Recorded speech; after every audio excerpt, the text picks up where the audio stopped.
When a single father stood up to protect a stranger in a soaking wet coat, the entire ballroom froze. Nobody knew that the homeless-looking woman he just defended was actually a billionaire CEO, and his simple act of kindness was about to flip both their worlds upside down. What happened next left everyone speechless.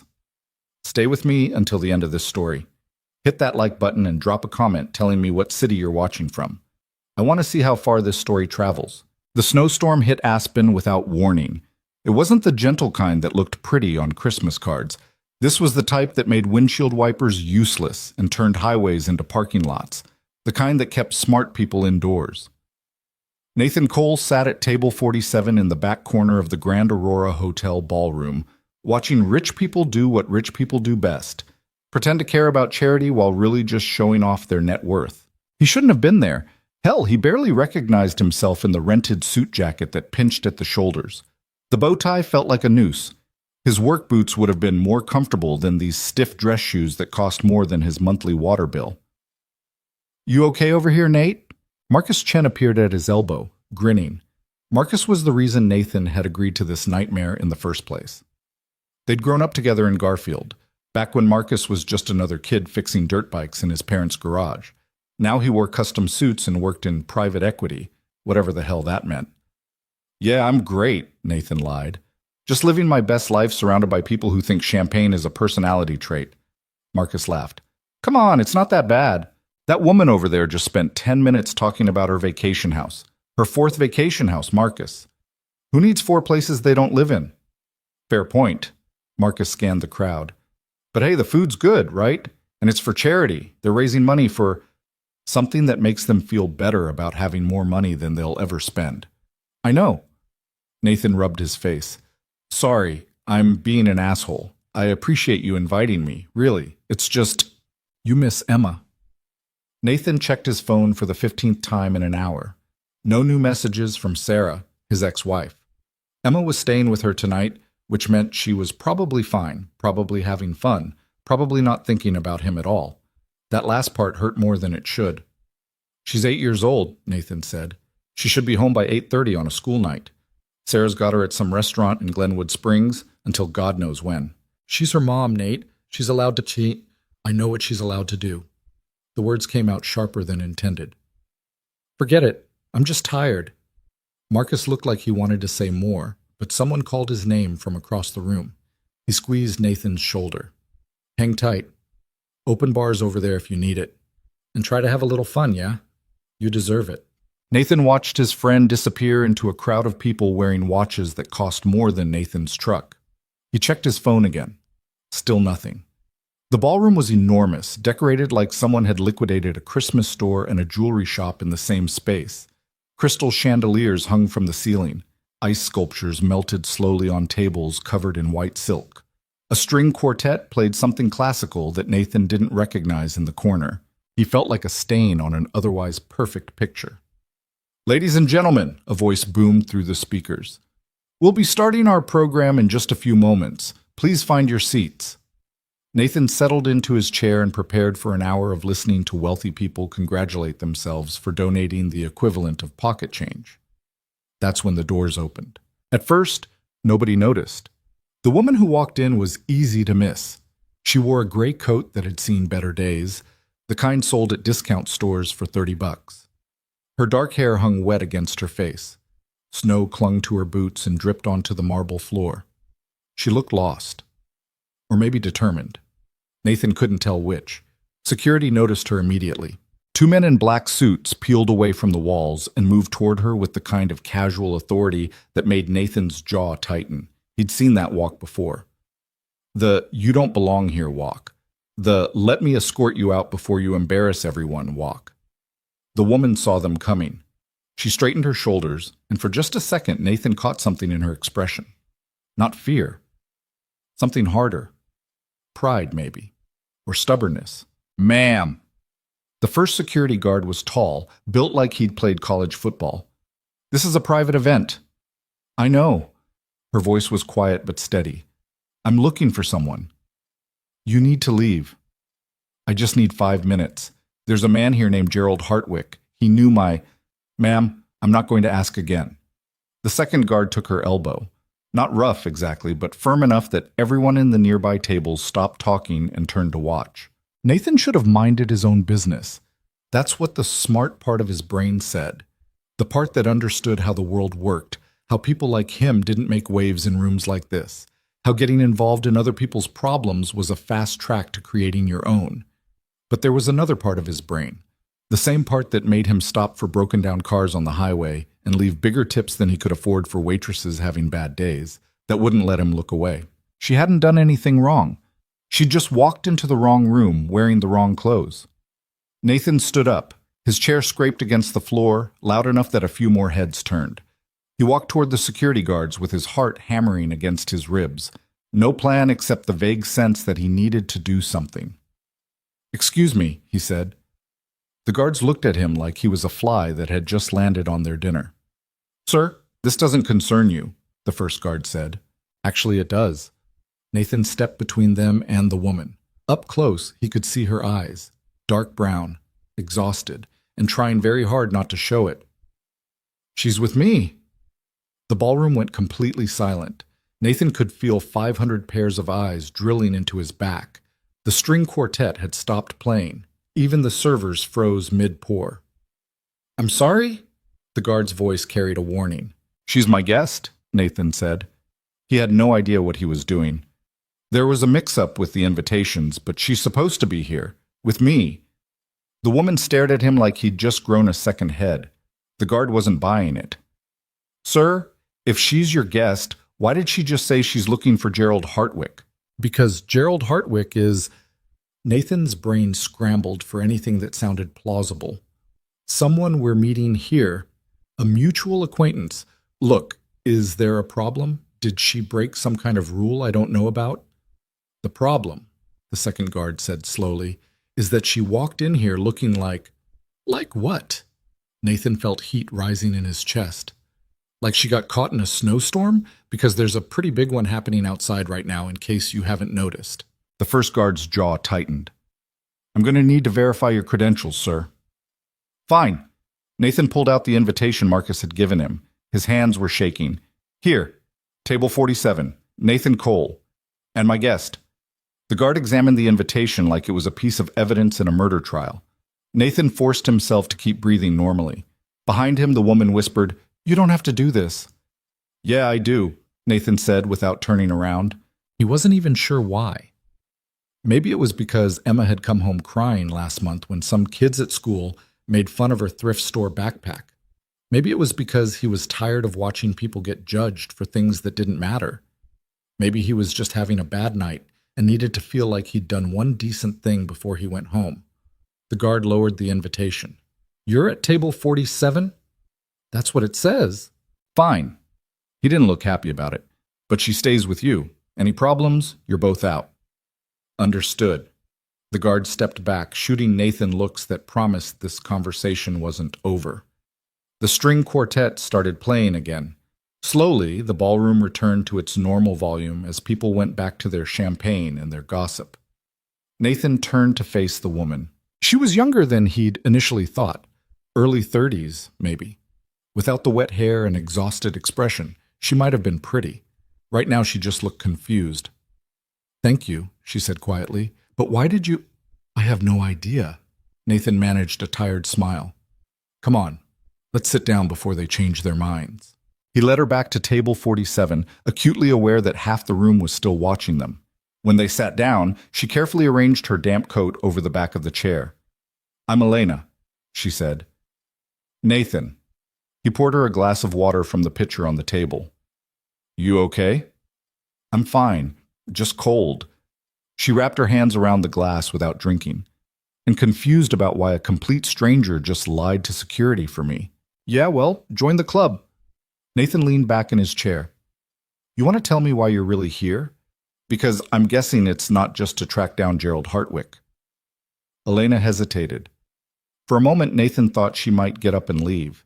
Instead, she took a sip of water and said, "He's my father's business partner.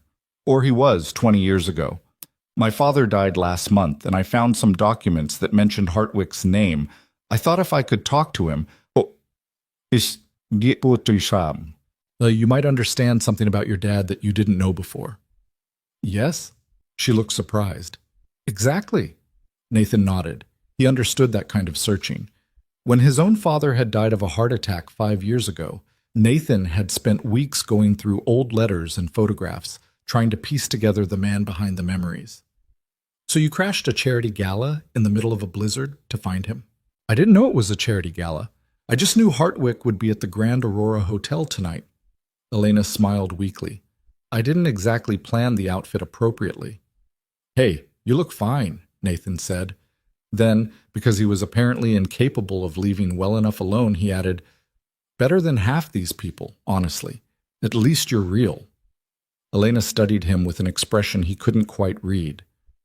You're not like the others here, are you? What gave it away? The cheap suit or the fact that I can't tell the difference between a salad fork and a regular fork?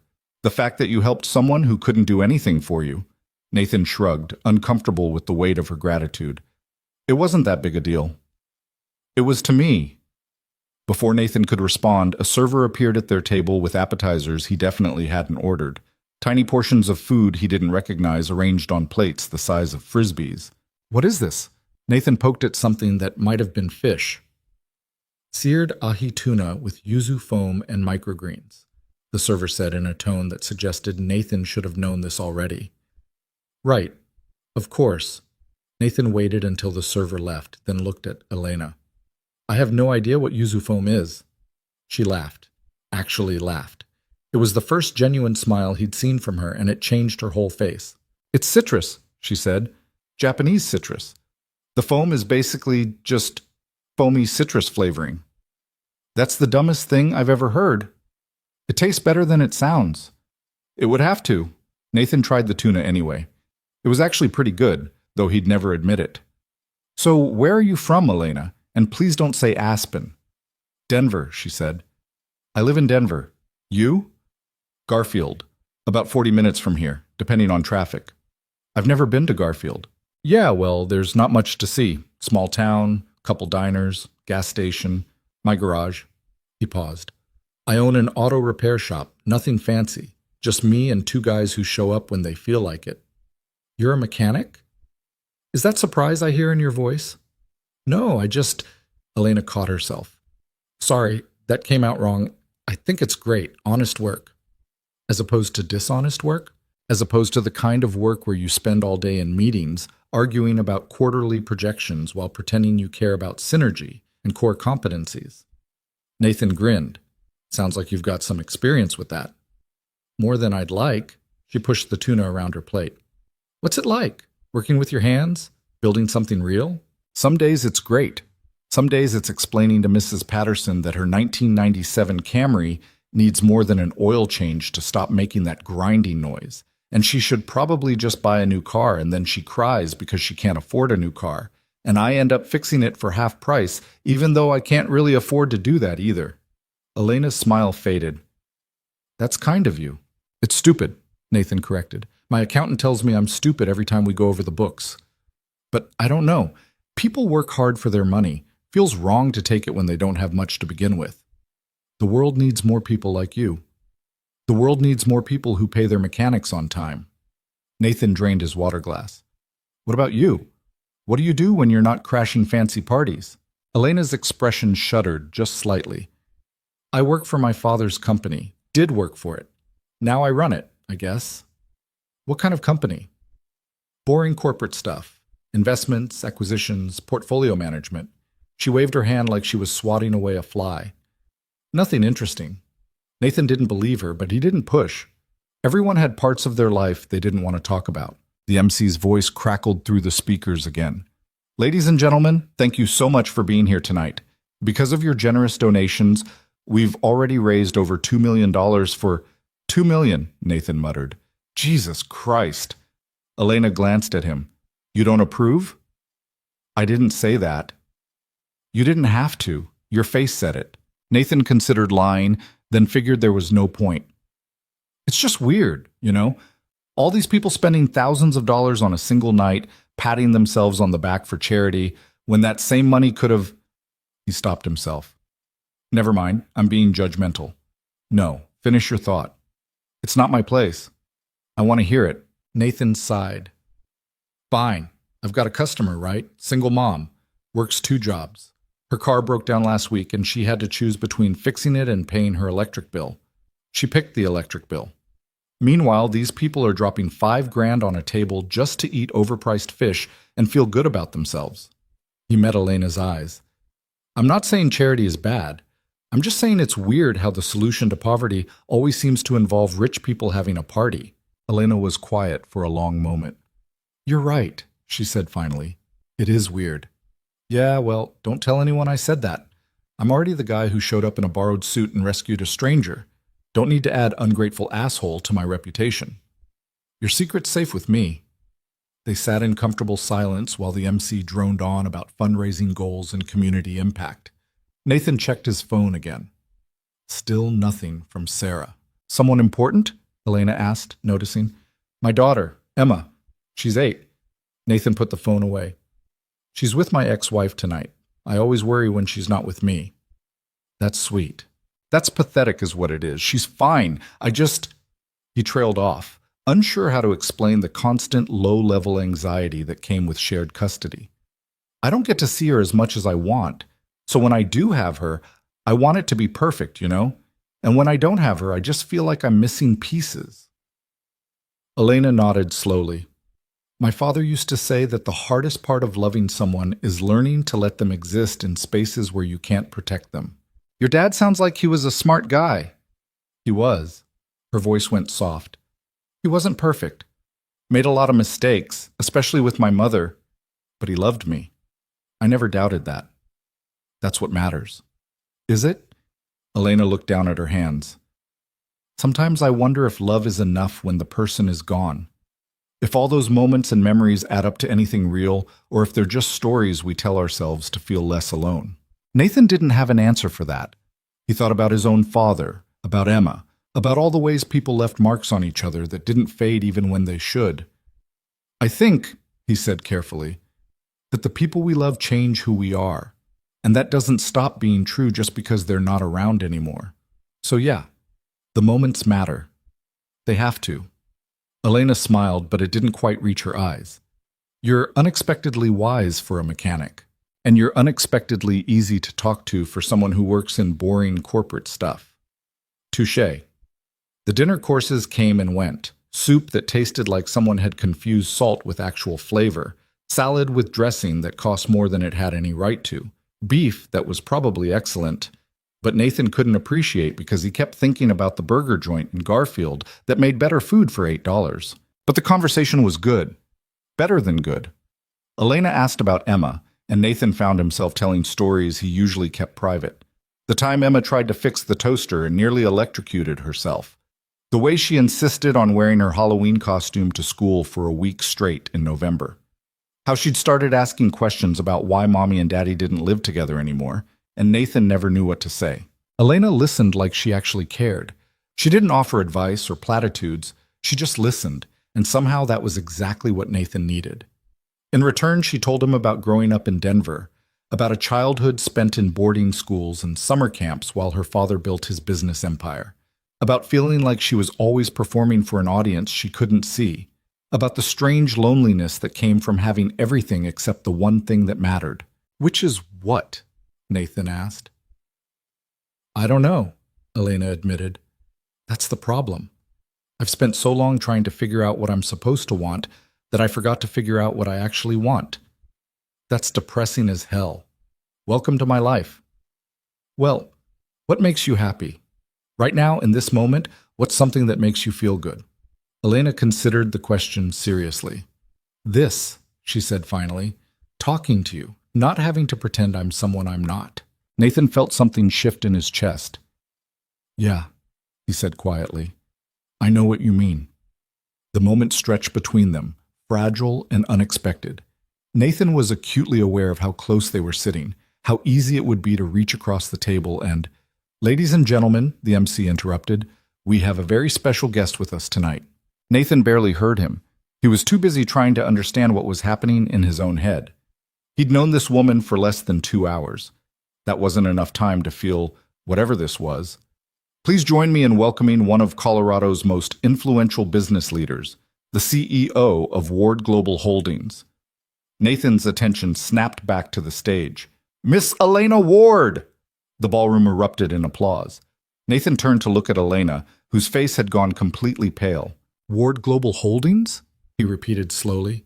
You're the CEO of Ward Global Holdings. Elena opened her mouth, but before she could answer, people started descending on their table like locusts. Men in expensive suits, women in designer dresses. Everyone suddenly desperate to shake Elena's hand, to say hello, to act like they'd been friends all along. Miss Ward, what an honor! Elena, darling, I had no idea you'd be here. We should discuss that merger opportunity. Your father was such an inspiration. Nathan watched it happen in real time. The same people who'd whispered and stared when she walked in wearing a damp coat now tripped over themselves to get close to her. The same security guards who'd tried to throw her out now stood at attention like they were guarding royalty. It was grotesque. Elena stood up, trapped by a wall of false smiles and extended hands. She looked back at Nathan with something that might have been an apology in her eyes. But Nathan was already standing, already putting on his jacket, already done with this entire situation. Nathan, wait! Elena tried to move toward him, but 3 investors blocked her path, all talking at once about stock options and quarterly earnings. Nathan didn't wait. He walked toward the exit, weaving through tables and dodging servers. His ears were ringing. His face felt hot. Ward Global Holdings. He'd heard of them. Everyone in Colorado had heard of them. They owned half the commercial real estate in Denver. They'd acquired his bank last year. They probably had more money in their petty cash fund than Nathan would make in his entire life. And Elena wasn't just some woman searching for answers about her dead father. She was a billionaire CEO who'd been slumming it at Table 47, probably entertained by the novelty of talking to an actual working-class person. He felt like an idiot. Sir, excuse me. Nathan ignored whoever was calling after him. He pushed through the front doors and stepped into the snowstorm. The cold hit him like a physical force. Wind whipped snow into his face. His dress shoes immediately soaked through. He didn't care. Behind him, the doors opened again. Nathan, please! Elena stood in the doorway, her gray coat wrapped around her shoulders. Snow caught in her hair. Don't, Nathan said. Just don't. I should have told you. Yeah, you should have.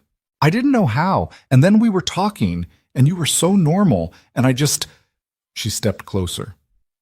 I wanted to be normal too, just for a little while. Well, congratulations. You got your little taste of how the other half lives.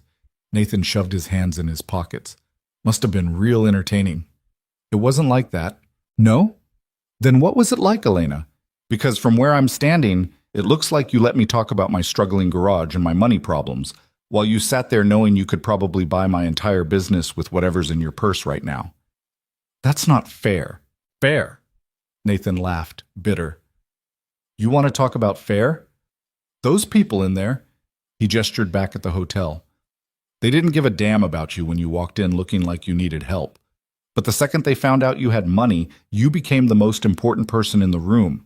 And you know what? You didn't correct them. You didn't tell them to back off. You just let them swarm you like you'd been waiting for it all along. That's not true, isn't it? Nathan met her eyes. I stuck my neck out for you in there. I made myself look like a fool because I thought you needed someone to stand up for you. Turns out you didn't need anything from me. You never did. That's not... Elena's voice cracked. Nathan, you're the first person in years who's treated me like I'm just me.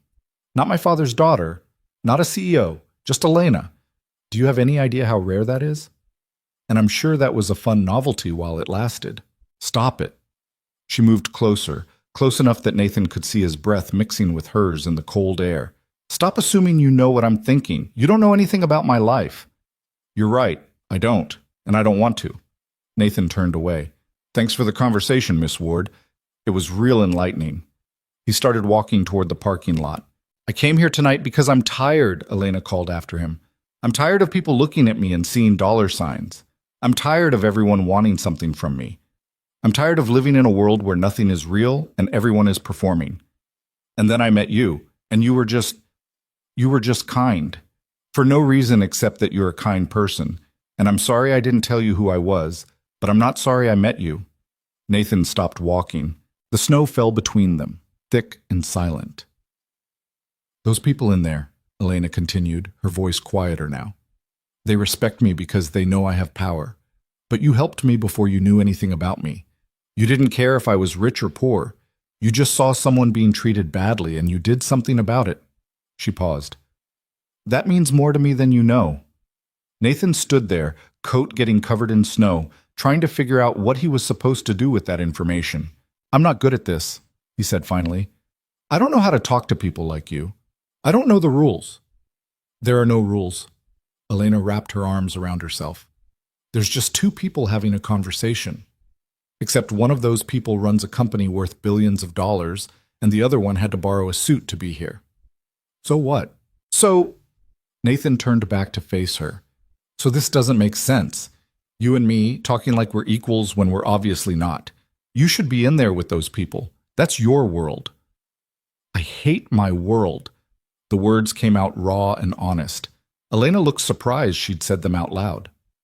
"Then why do you stay in it?" Nathan asked. "Because it's all I know." She smiled sadly. "And because leaving would mean admitting that everything my father built, everything he worked for, doesn't actually mean anything. I'm not brave enough for that." Nathan wanted to stay angry.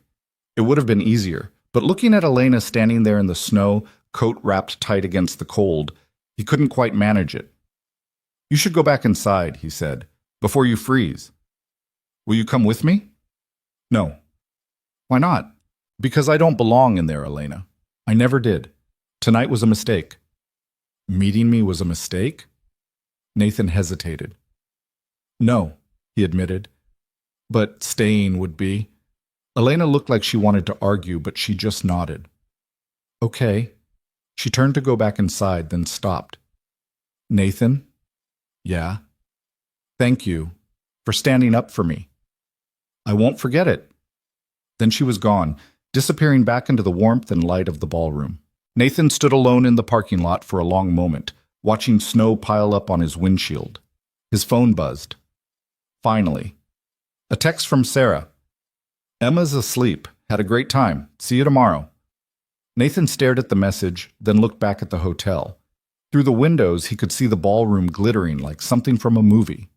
Elena was probably back at her table now, surrounded by investors and executives who wanted a piece of whatever she had.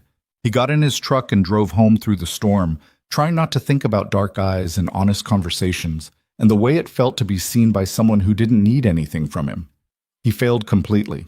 The drive back to Garfield took 53 minutes instead of the usual 40. Nathan's windshield wipers worked overtime, scraping ice and snow with a rhythm that matched his headache. The highway was nearly empty. Only idiots and people running from something drove in weather like this.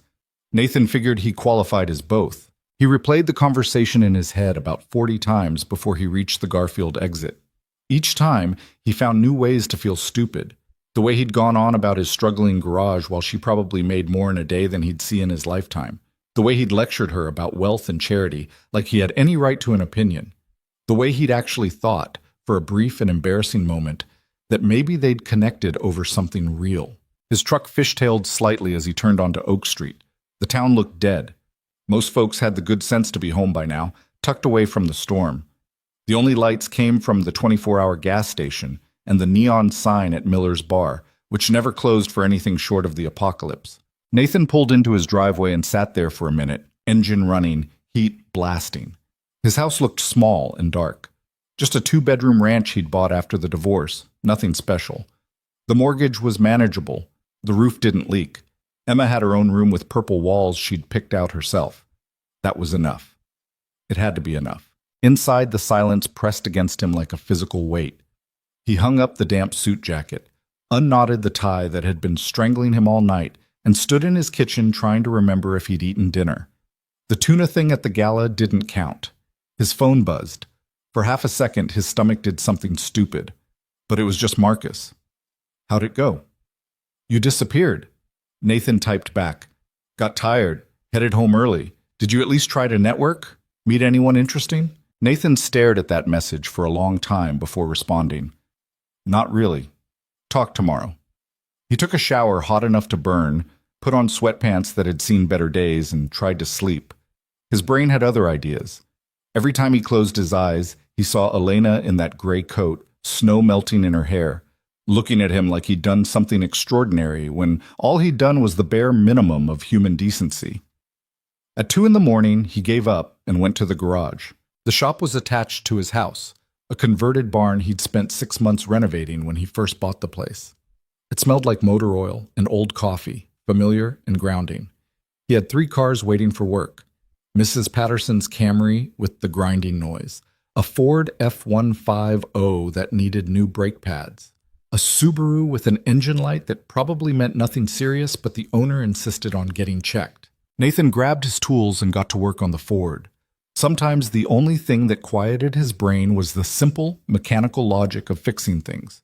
Remove the old pads, check the rotors, install the new ones, tighten the bolts, test the pressure.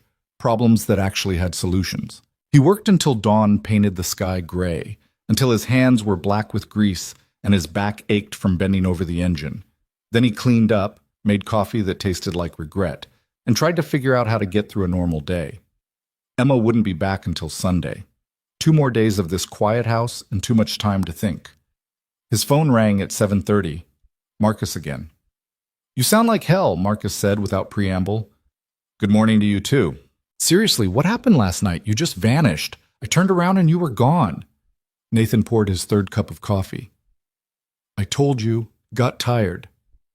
"Bullshit. You met someone." "What? No, I didn't." "You absolutely did.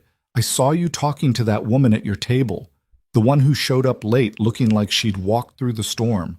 Security was about to throw her out, and then you—" "Wait." Marcus's voice shifted. "Holy shit, that was Elena Ward." Nathan's hand tightened around his mug. "I don't want to talk about it." "Elena Ward sat at your table. You were talking to Elena Ward and you didn't think that was worth mentioning?" "It wasn't like that. She runs one of the biggest companies in Colorado, Nate. Her father was Gregory Ward. You know, the Gregory Ward who basically owns half of Denver. And you were just casually having dinner with his daughter?" "I didn't know who she was." Silence on the other end. Then, "You're joking." "Do I sound like I'm joking?" "Oh my God, this is incredible. What did you talk about?" Marcus, "No, seriously. What does a mechanic from Garfield talk about with a billionaire CEO? Did you discuss market trends, portfolio diversification?" "We talked about normal shit, okay? Just normal conversation. And then I found out who she was, realized I'd been making an ass of myself all night, and left." "You left? Why would you leave?" Nathan rubbed his face. "Because I don't belong in that world. Because she was probably laughing at me the whole time. Because, forget it, it doesn't matter."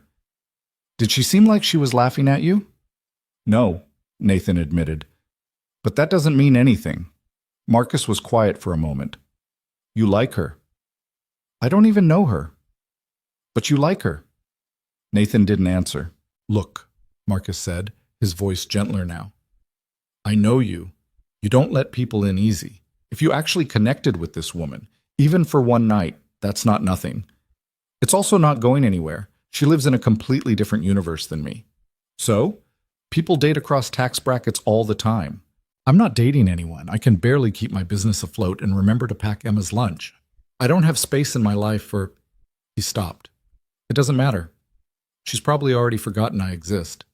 "I doubt that." "Why?" "Because you stood up for her in front of a room full of people who would have walked past her without blinking. That's not something people forget."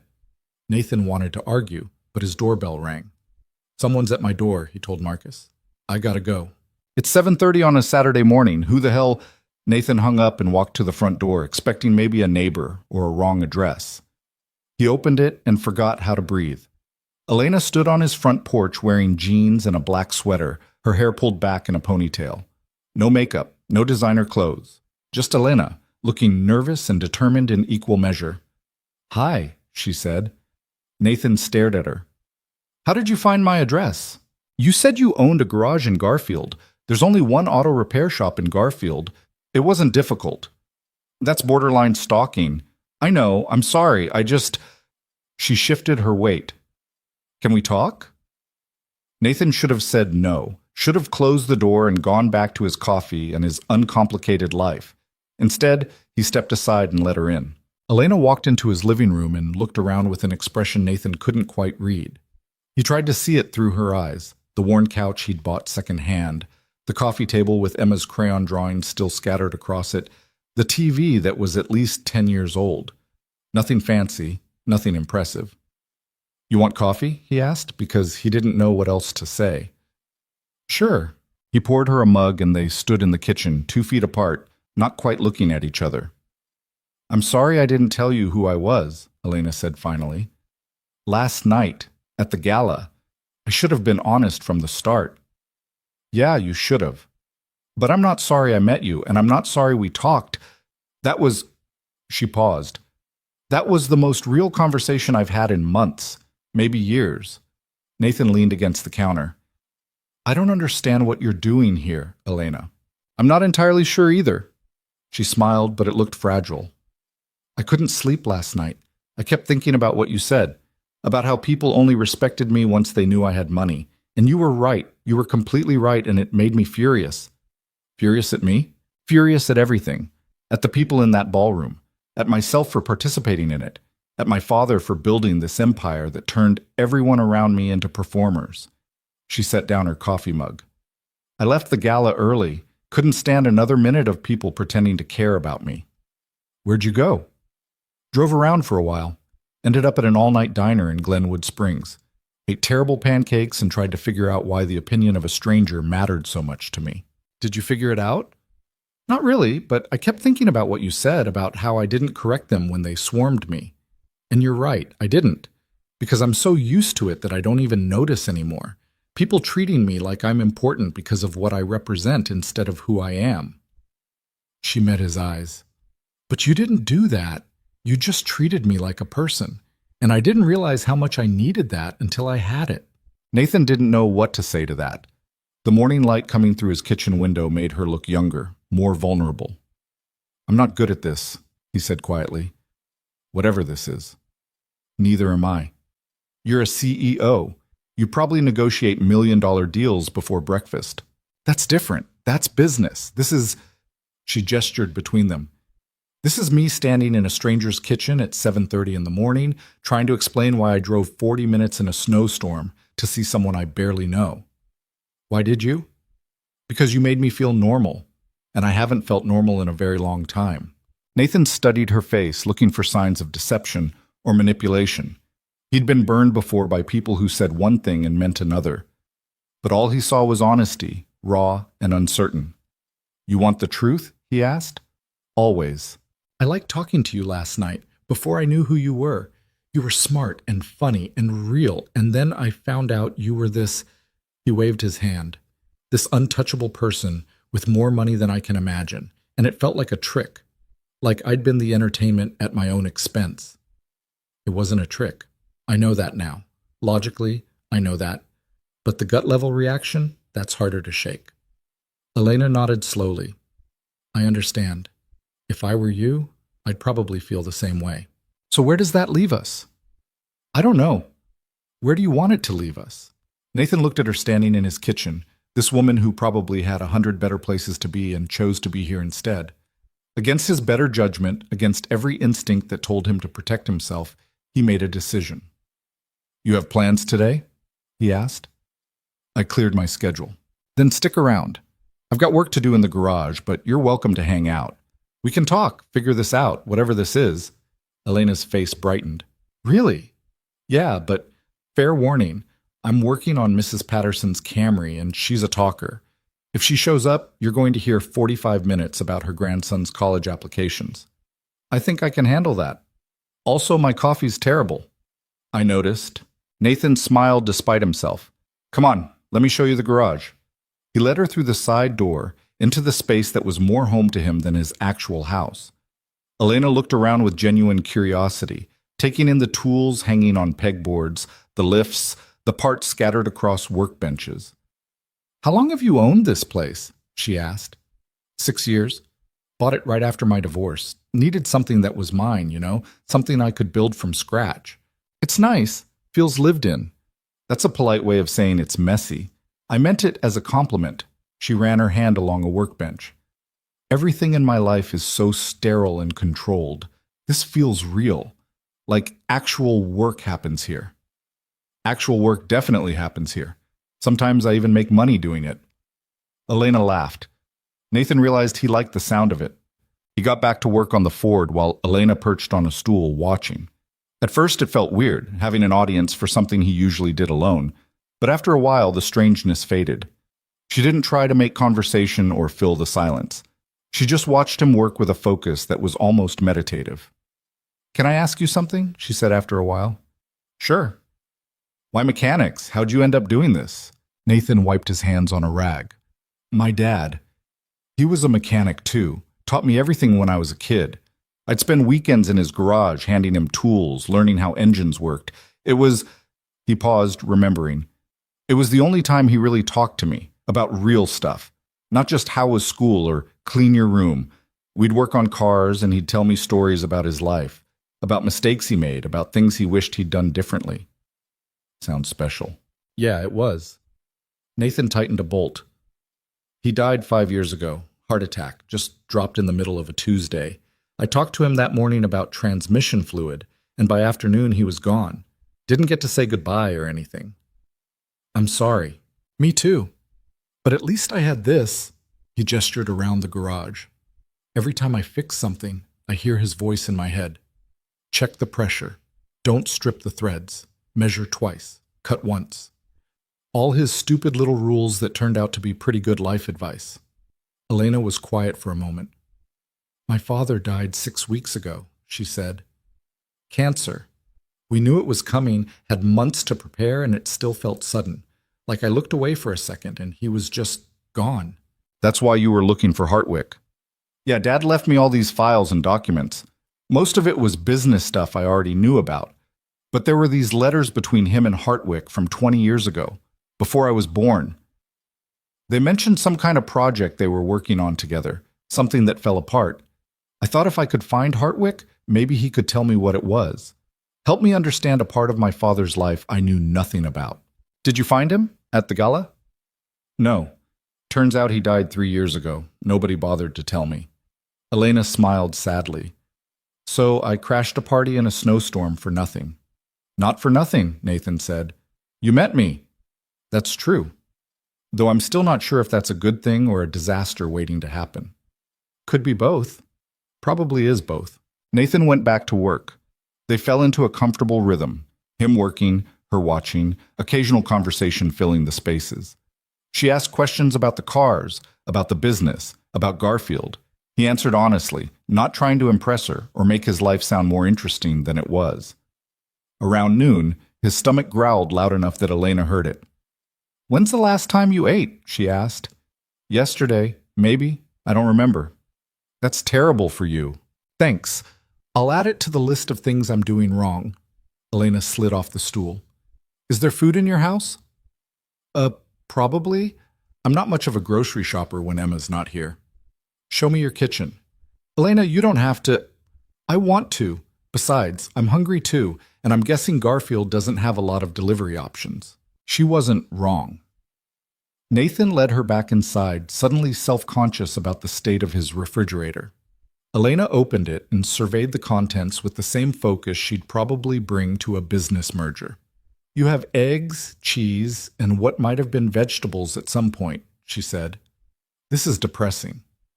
"I usually eat at the diner." "Every day?" "Most days. It's easier than cooking for one." Elena pulled out the eggs and cheese. "Okay, I can work with this. Do you have bread? Maybe?" She found half a loaf that was only slightly stale and set to work. Nathan watched, bemused, as this billionaire CEO moved around his kitchen like she actually knew what she was doing. "You cook?" he asked. "I learned in college. My roommate was studying culinary arts, and she taught me basics. It was—" Elena cracked eggs into a bowl. "It was nice, having something normal to do, something that wasn't about my father's company or maintaining appearances." "Do you still cook?" "Not really. I have a chef now. Someone who prepares my meals and leaves them in containers with heating instructions. Very efficient, completely joyless." That sounds awful. It is. She whisked the eggs with more force than necessary. Everything in my life is efficient and joyless. Perfect schedule, perfect meals, perfect meetings with perfect people who give me perfect advice that I'm too exhausted to follow. Nathan leaned against the counter. So why do you keep doing it? Because it's what my father wanted. He built this company from nothing, worked 80-hour weeks for 30 years. He wanted me to take over, to keep it going, to prove that his work mattered. She poured the eggs into a pan. How do I walk away from that? By deciding that what you want matters too. And what if I don't know what I want? Then you figure it out. You're smart. You'll figure it out. Elena glanced at him. You have a lot of faith in someone you just met. You drove 40 minutes in a snowstorm to see me. That takes guts. People with guts usually figure things out. She smiled, and this time it reached her eyes. You're annoyingly optimistic for someone who describes his own life as struggling. I prefer realistic. I know my garage isn't making me rich, and I know I'm barely keeping my head above water most months, but Emma's happy. I'm doing work I don't hate.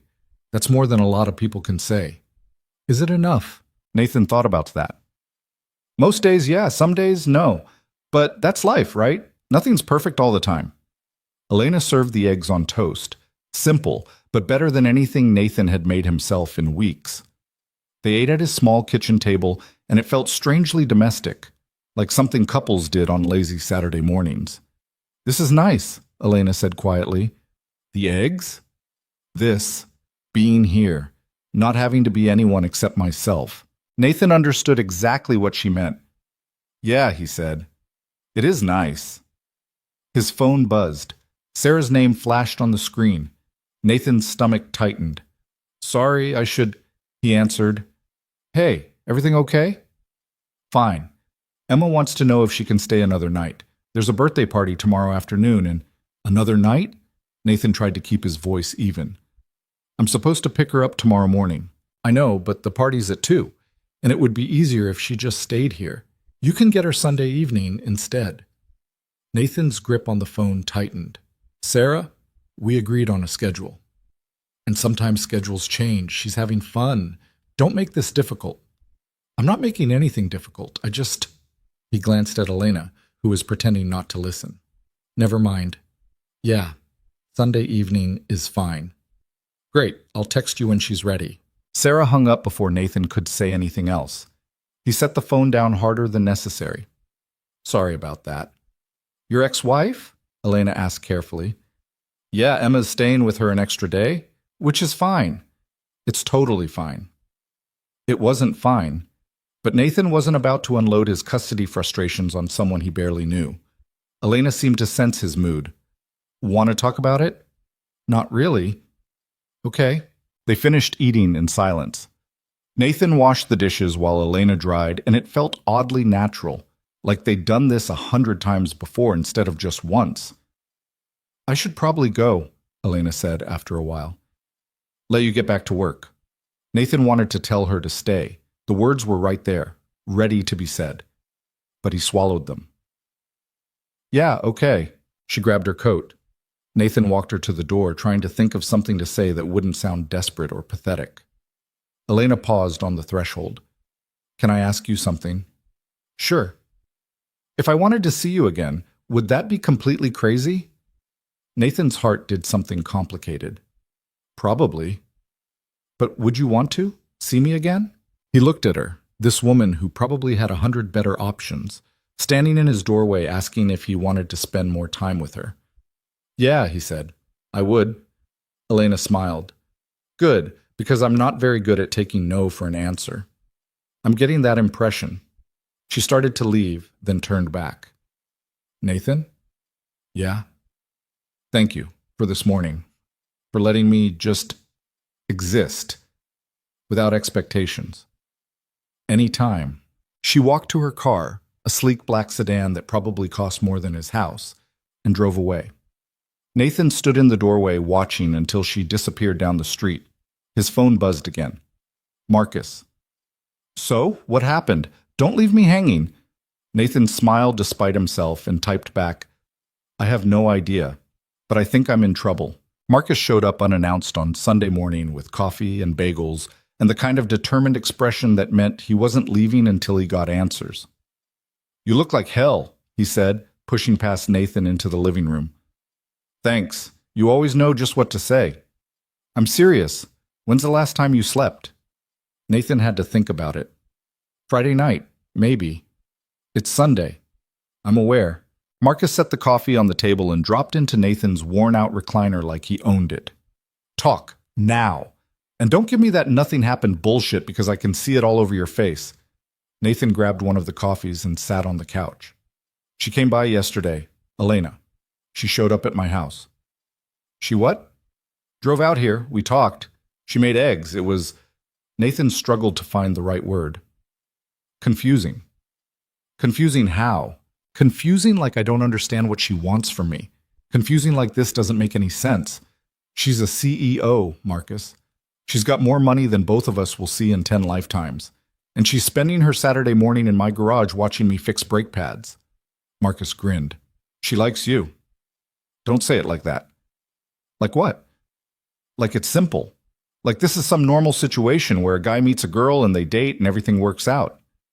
"Why can't it be that?" Nathan stared at him. "Because she runs Ward Global Holdings and I can barely run my own garage. Because she lives in Denver in some penthouse or mansion or whatever, and I live in a house I'm still paying off. Because you're scared." The words hit harder than they should have. Nathan looked away. "Yeah, maybe." Marcus leaned forward. "Look, I get it. Sarah really did a number on you. The divorce, the custody thing, all of it. But Elena's not Sarah." "I know that." "Do you? Because it sounds like you're already finding reasons why this won't work before you've even given it a chance." "I'm being realistic." "You're being a coward." Nathan felt anger flash through him. "Watch it." "No, you watch it." Marcus didn't back down. "I've known you since we were 12 years old. You're one of the best people I know. You work your ass off. You're a great dad. You help people who can't pay you. But when it comes to yourself, when it comes to actually letting yourself have something good, you sabotage it every single time." "That's not—" "It is. You did it with Sarah. Worked yourself half to death trying to make her happy. Never asked for anything in return, and acted surprised when she left because she felt like she barely knew you. You do it with your business, charging people half of what you should because you're more worried about being nice than staying afloat. And now you're doing it with Elena, deciding it won't work before you've even tried." Nathan's hands tightened around his coffee cup. "You don't know what you're talking about." "Then tell me I'm wrong. Tell me you're not already planning how to push her away." Nathan couldn't, because Marcus was right, and they both knew it. "She's going to realize I'm not worth the trouble," Nathan said quietly. "People like her, they live in a different world. Eventually she'll figure out that I don't fit in it. Or maybe she'll figure out that she doesn't want to fit in it either. Did you consider that?" "What's that supposed to mean?" Marcus shrugged. "From what you told me, she showed up at the gala looking like she'd rather be anywhere else. Then she drove 40 minutes in a snowstorm to hang out in your garage. Doesn't exactly sound like someone who loves her fancy CEO life." Nathan wanted to argue, but his phone rang before he could. Unknown number. He almost didn't answer. "Hello?" "Hi," Elena's voice. "Is this a bad time?" Nathan's heart kicked. "No, it's fine. What's up?" "I was wondering if you wanted to get lunch. There's a diner in Garfield I keep hearing about. Miller's? Someone told me they make good burgers." "Who told you that?" "Your mechanic friend. Jake, I think? I stopped by the garage yesterday after you went inside. He was working on something, and we got talking." Nathan made a mental note to have words with Jake later. "Yeah, Miller's is good, but it's nothing fancy." "Good. I'm tired of fancy." She paused. "So is that a yes?" Nathan looked at Marcus, who was grinning like an idiot and nodding vigorously. "Yeah," Nathan said. "That's a yes." "Great. Noon?" "See you there." He hung up. Marcus was still grinning. "Don't say anything," Nathan warned. "Wouldn't dream of it." Marcus stood up. "But you're going to shower and change before you meet her, right? Because you smell like motor oil and poor life choices. Get out of my house. Love you too, buddy." Miller's Diner occupied a corner lot on Main Street and had been there longer than Nathan had been alive. The sign was faded, The booths were cracked vinyl, and the floor tiles were probably original from 1962. But the food was solid, and the coffee was decent, and everyone in Garfield ate there at least twice a week. Nathan arrived first and grabbed a booth in the back. He'd showered, changed into clean jeans and a flannel shirt, and tried not to think too hard about why his hands were shaking. Elena walked in at noon wearing jeans and a simple blue sweater, her hair down around her shoulders. A few heads turned, partly because she was pretty, partly because Garfield was small enough that strangers got noticed. She slid into the booth across from Nathan with a smile. "This place is perfect. It's a diner. Exactly. Normal. Real. No $18 salads or waiters who describe every ingredient like it's a religious experience." Betty, the diner's owner and only waitress for the past 30 years, appeared at their table with a coffee pot. "Nathan, who's your friend?" "Betty, this is Elena." "Elena, Betty runs this place." "Nice to meet you, honey. Coffee? Please?" Betty poured 2 cups and handed them menus. "Burger's good today. So's the meatloaf if you're feeling adventurous. I'll give you 2 a minute." When she left, Elena looked at Nathan. "She seems nice."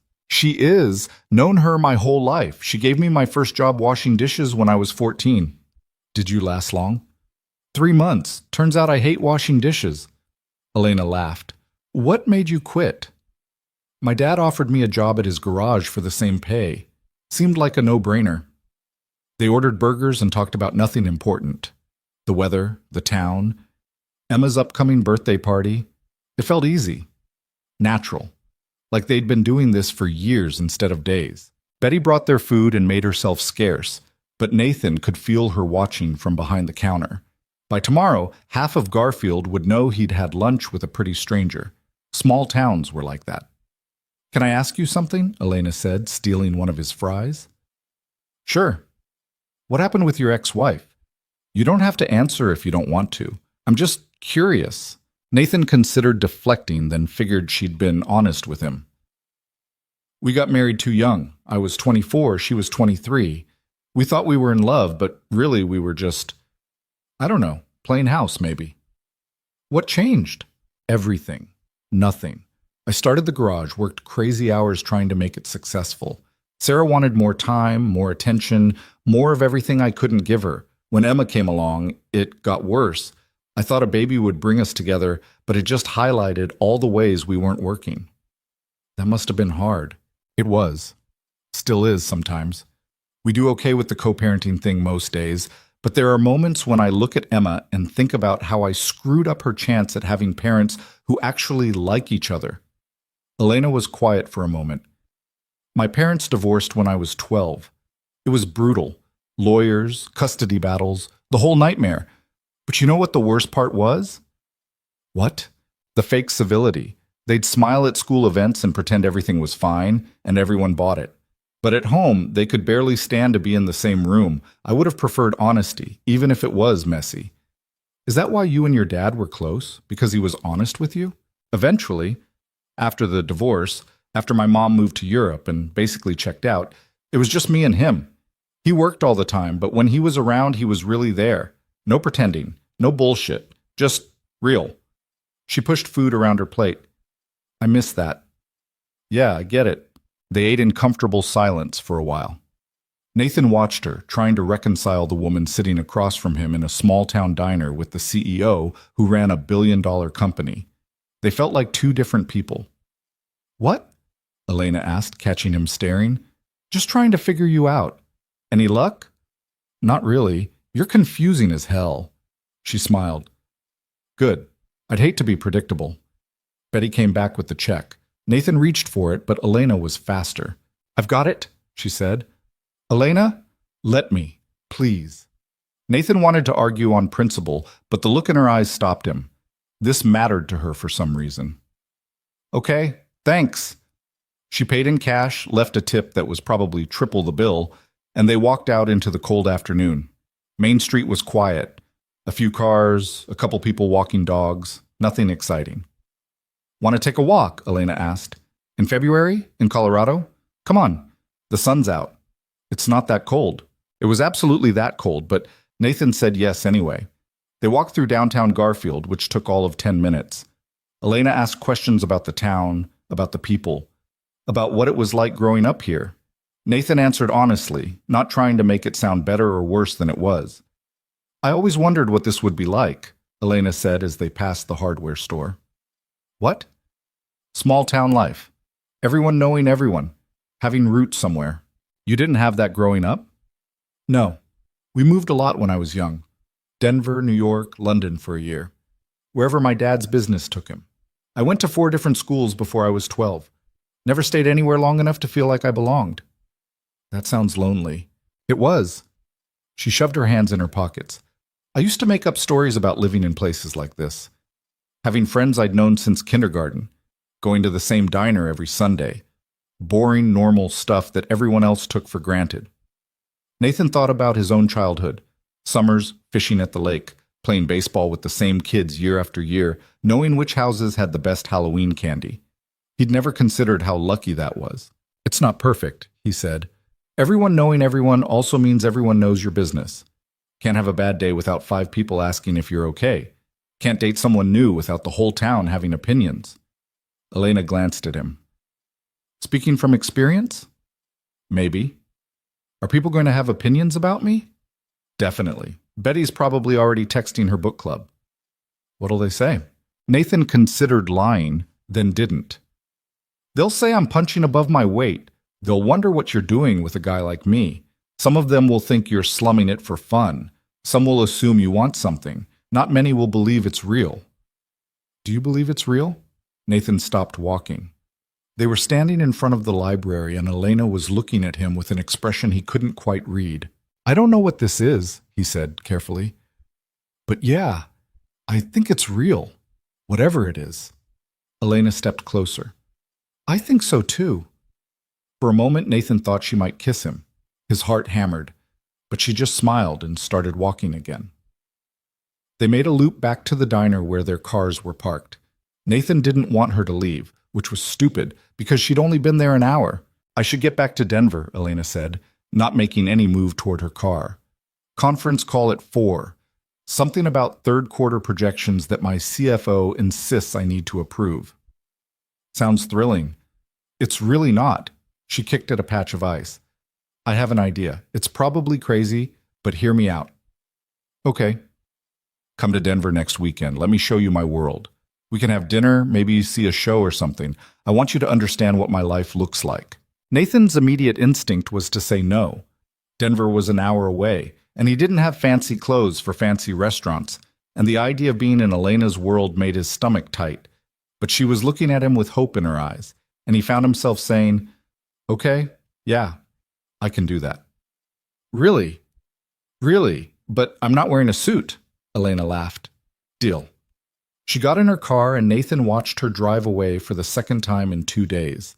His phone buzzed immediately. Marcus. Betty just called, said you were on a date. Details, now! Nathan smiled and ignored the text. The rest of Sunday crawled by. Nathan finished work on Mrs. Patterson's Camry, did paperwork he'd been avoiding for weeks, and tried not to check his phone every 5 minutes. Sarah dropped Emma off at 6.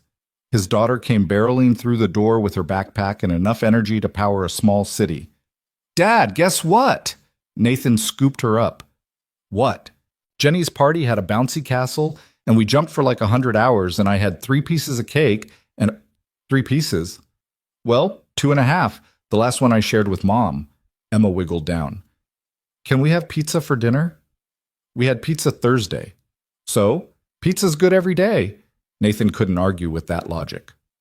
Fine, but you're eating vegetables tomorrow. Deal.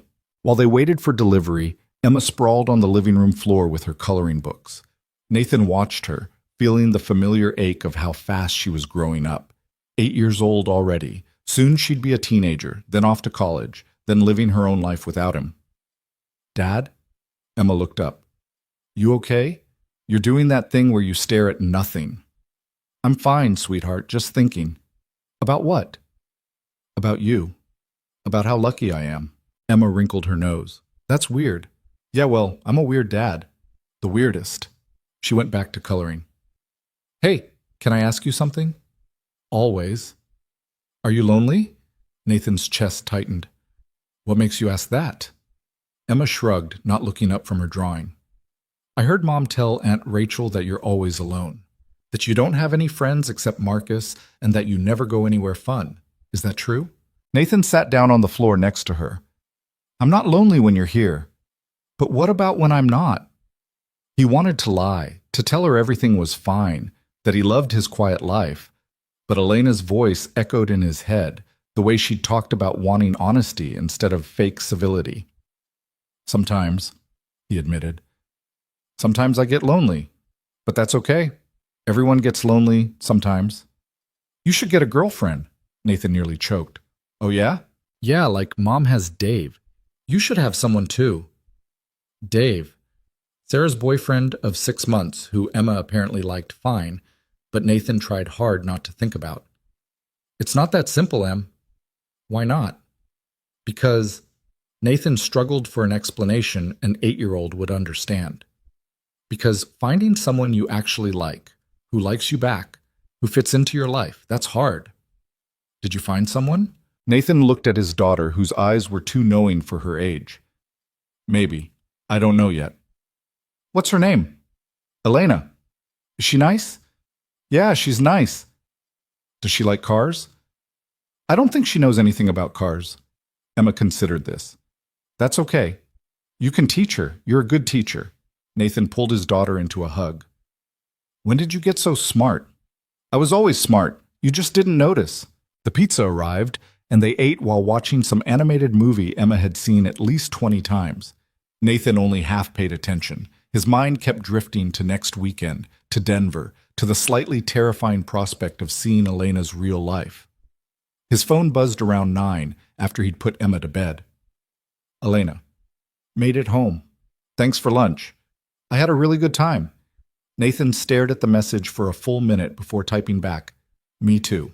3 dots appeared, disappeared, appeared again. Elena. Still on for next weekend? Nathan. Yeah. Unless you come to your senses before then. Elena. Not likely. Fair warning, though. I'm taking you somewhere nice for dinner. You'll have to suffer through it. Nathan. I'll manage. Elena. Good night, Nathan. Nathan. Night. He set his phone down and stared at the ceiling. Marcus was right. He was scared. Terrified, actually. Because this thing with Elena felt real and fragile and important in a way he hadn't experienced in years. And the possibility of screwing it up made his chest tight. But Emma was right, too. He was lonely. Had been for a long time, even before Sarah left. And Elena made him feel less lonely, which was both wonderful and terrifying. The week passed in a blur of work and parenting and trying not to overthink everything. Marcus called twice to offer unsolicited advice. Betty stopped by the garage under the pretense of getting her car inspected, but really to interrogate Nathan about that pretty girl from Denver. Even Jake, his most reliable mechanic, had opinions. Boss, you gotta lock that down, Jake said on Thursday while they were working on a transmission. Women like that don't come around twice. I'm aware, Jake. So what's the plan? There is no plan. We're just seeing what happens. That's the dumbest thing I've ever heard. You need a plan. Women love plans. When did you become a relationship expert? You've been single for 3 years.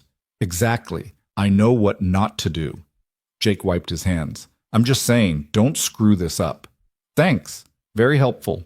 Friday night, Nathan stood in front of his closet trying to figure out what to wear to Denver. Everything he owned was either work clothes or casual clothes that had seen better days. Nothing felt right for wherever Elena was planning to take him. Emma appeared in his doorway. What are you doing? Trying to find something to wear tomorrow. For your date with Elena? Word traveled fast. Yeah. Emma came in and surveyed the closet with the critical eye of someone who definitely had opinions. The blue shirt, the one Grandma got you for Christmas. That one's too nice. It's a date, Dad. You're supposed to look nice. Nathan pulled out the blue button-down he'd worn exactly once. You think? I know. Trust me. She headed back to her room, then paused. Dad? Yeah? I hope she's nice to you. You deserve someone nice. Nathan's throat got tight. Thanks, sweetheart. Also, if she has a dog, can we get a dog? Go to bed, Emma. She giggled and disappeared. Saturday morning, Nathan dropped Emma at Sarah's and tried not to show how nervous he was. Sarah gave him a weird look when she answered the door. "You okay? You seem off."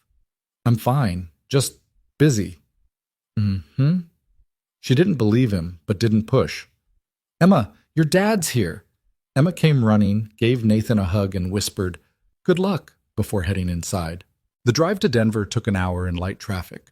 Elena had texted him an address, a restaurant in downtown Denver called Mercantile that Nathan had definitely never been to. He parked 3 blocks away because he wasn't about to pay $30 for valet, and walked. Elena was waiting outside, and Nathan forgot how to breathe. She wore a black dress that was simple but clearly expensive, her hair pulled back, minimal jewelry. She looked like she belonged in a magazine. Nathan felt underdressed in his jeans and blue shirt, even though she'd said casual was fine. "Hi," she said, smiling. "Hi, you look—" Nathan's brain short-circuited. "Really nice." "So do you. I like the shirt." "My daughter picked it out." Smart kid. Elena led him inside. The restaurant was exactly what he'd feared. Dim lighting, cloth napkins, a wine list longer than the food menu. Nathan recognized maybe 1 in 10 items on the menu and had no idea what half of them cost. "Relax," Elena said, noticing his tension. "It's just dinner." "This place probably costs more than my mortgage." "Then it's a good thing I'm paying." "Elena, Nathan." She reached across the table and took his hand. "Let me do this, please. You've shown me your world. Let me show you mine." He wanted to argue, but her hand was warm and her eyes were earnest, so he nodded. The waiter appeared and rattled off specials Nathan didn't fully understand. Elena ordered wine without looking at the menu, which told Nathan she'd been here before, probably many times. "So," she said after the waiter left, "tell me what Emma said when you told her about me." "She wanted to know if you have a dog, and if so, can we get a dog?" Elena laughed. "I don't have a dog, but I like that that's her priority." "She also told me you better be nice to me because I deserve someone nice." "She's very protective of you." "Yeah, she's a good kid." The wine arrived. Nathan took a sip and tried not to wince. It tasted like expensive grapes and regret. "Not a wine guy?" Elena asked. "Not really. Give me a beer any day." "Want me to order you one?" "Nah. When in Rome, right?" They ordered food. Things with French names that Nathan mangled the pronunciation of, but Elena was kind enough not to correct him. The portions were tiny. The presentation was elaborate. Everything tasted good, but Nathan couldn't shake the feeling that he was out of his depth. Between courses, Elena talked about her week. Board meetings and investor calls and decisions that affected hundreds of employees. Nathan listened, trying to imagine handling that kind of pressure daily. "Don't you ever just want to walk away from it?" he asked. "Every day." Elena swirled her wine. "But then what?" "I spent my whole life preparing to run this company. It's all I know." "That's not true. You know how to make scrambled eggs." She smiled. "Fair point, but scrambled eggs don't exactly pay the bills." "They do if you open a breakfast place." "Is that your advice? Give up $1 billion company to flip eggs?" "I'm just saying, there are other options. If you wanted them." Elena looked at him for a long moment. "You really believe that, don't you? That people can just change their whole lives if they're unhappy?" "Yeah, I do. It's scary as hell and it doesn't always work out, but yeah, I believe that." "That's very optimistic. You keep saying that like it's a bad thing. It's not. It's just different. Everyone in my world is so cynical. Everything's about leverage and advantage and protecting yourself. You're the first person I've met in years who seems to actually believe in hope." Nathan didn't know what to say to that. Dessert arrived. Chocolate something with gold leaf that seemed excessive.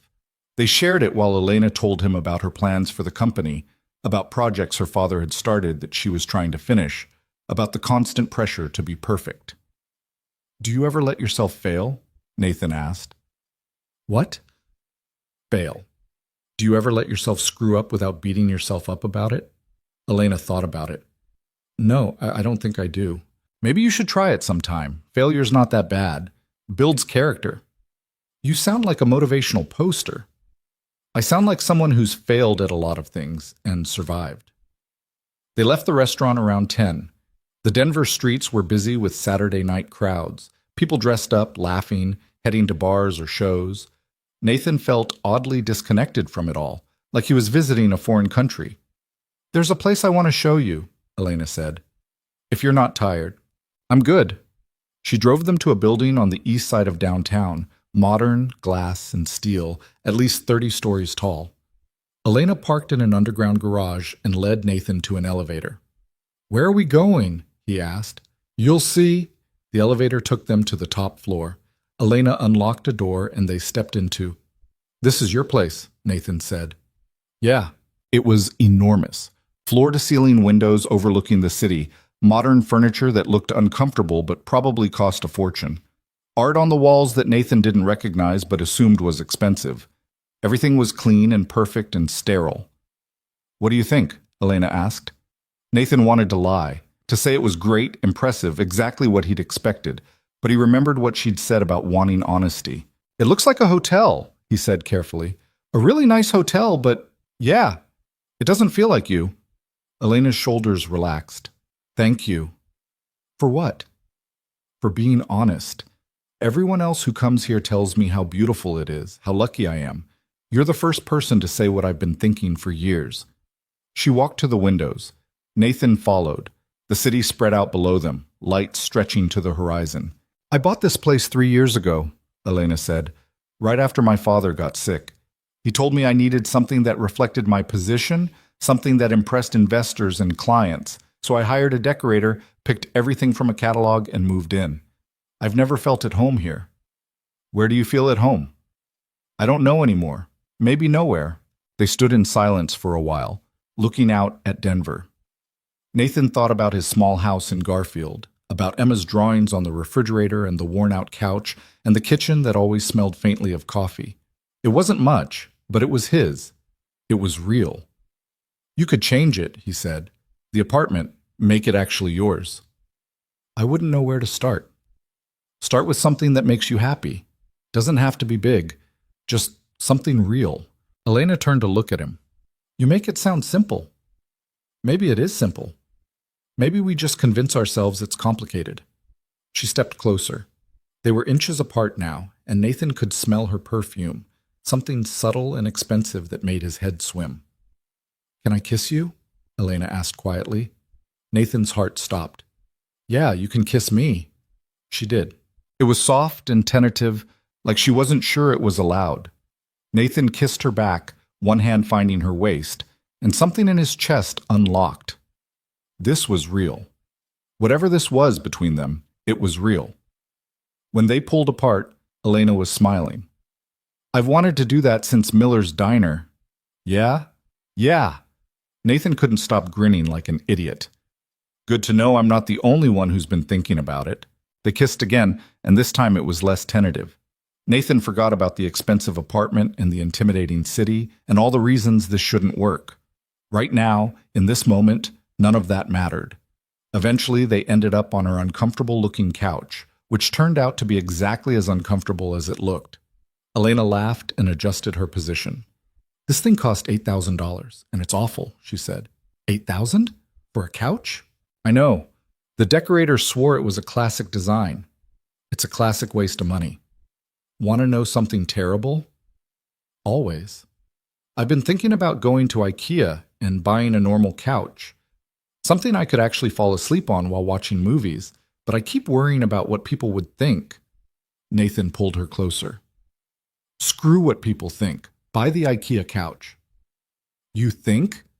"I think you should stop living your life for other people's approval." Elena was quiet for a moment. Then she said, "Will you stay tonight?" Nathan's breath caught. "You want me to stay?" "If you want to. No pressure. I don't want you to drive home yet." Nathan thought about Emma, who was with Sarah until tomorrow afternoon. He thought about his empty house in Garfield. He thought about how Elena was looking at him like his answer actually mattered. "Yeah," he said. "I'll stay." Nathan woke up disoriented, unsure where he was for a few foggy seconds. Then he registered the unfamiliar ceiling, the expensive sheets, the floor-to-ceiling windows showing Denver stretched out in early morning light. Elena. She was still asleep beside him, face peaceful in a way he hadn't seen when she was awake. Her walls came down when she slept. No CEO mask, no careful composure, just Elena. Nathan's phone buzzed on the nightstand. He grabbed it, trying not to wake her. Marcus. You alive? Haven't heard from you since yesterday.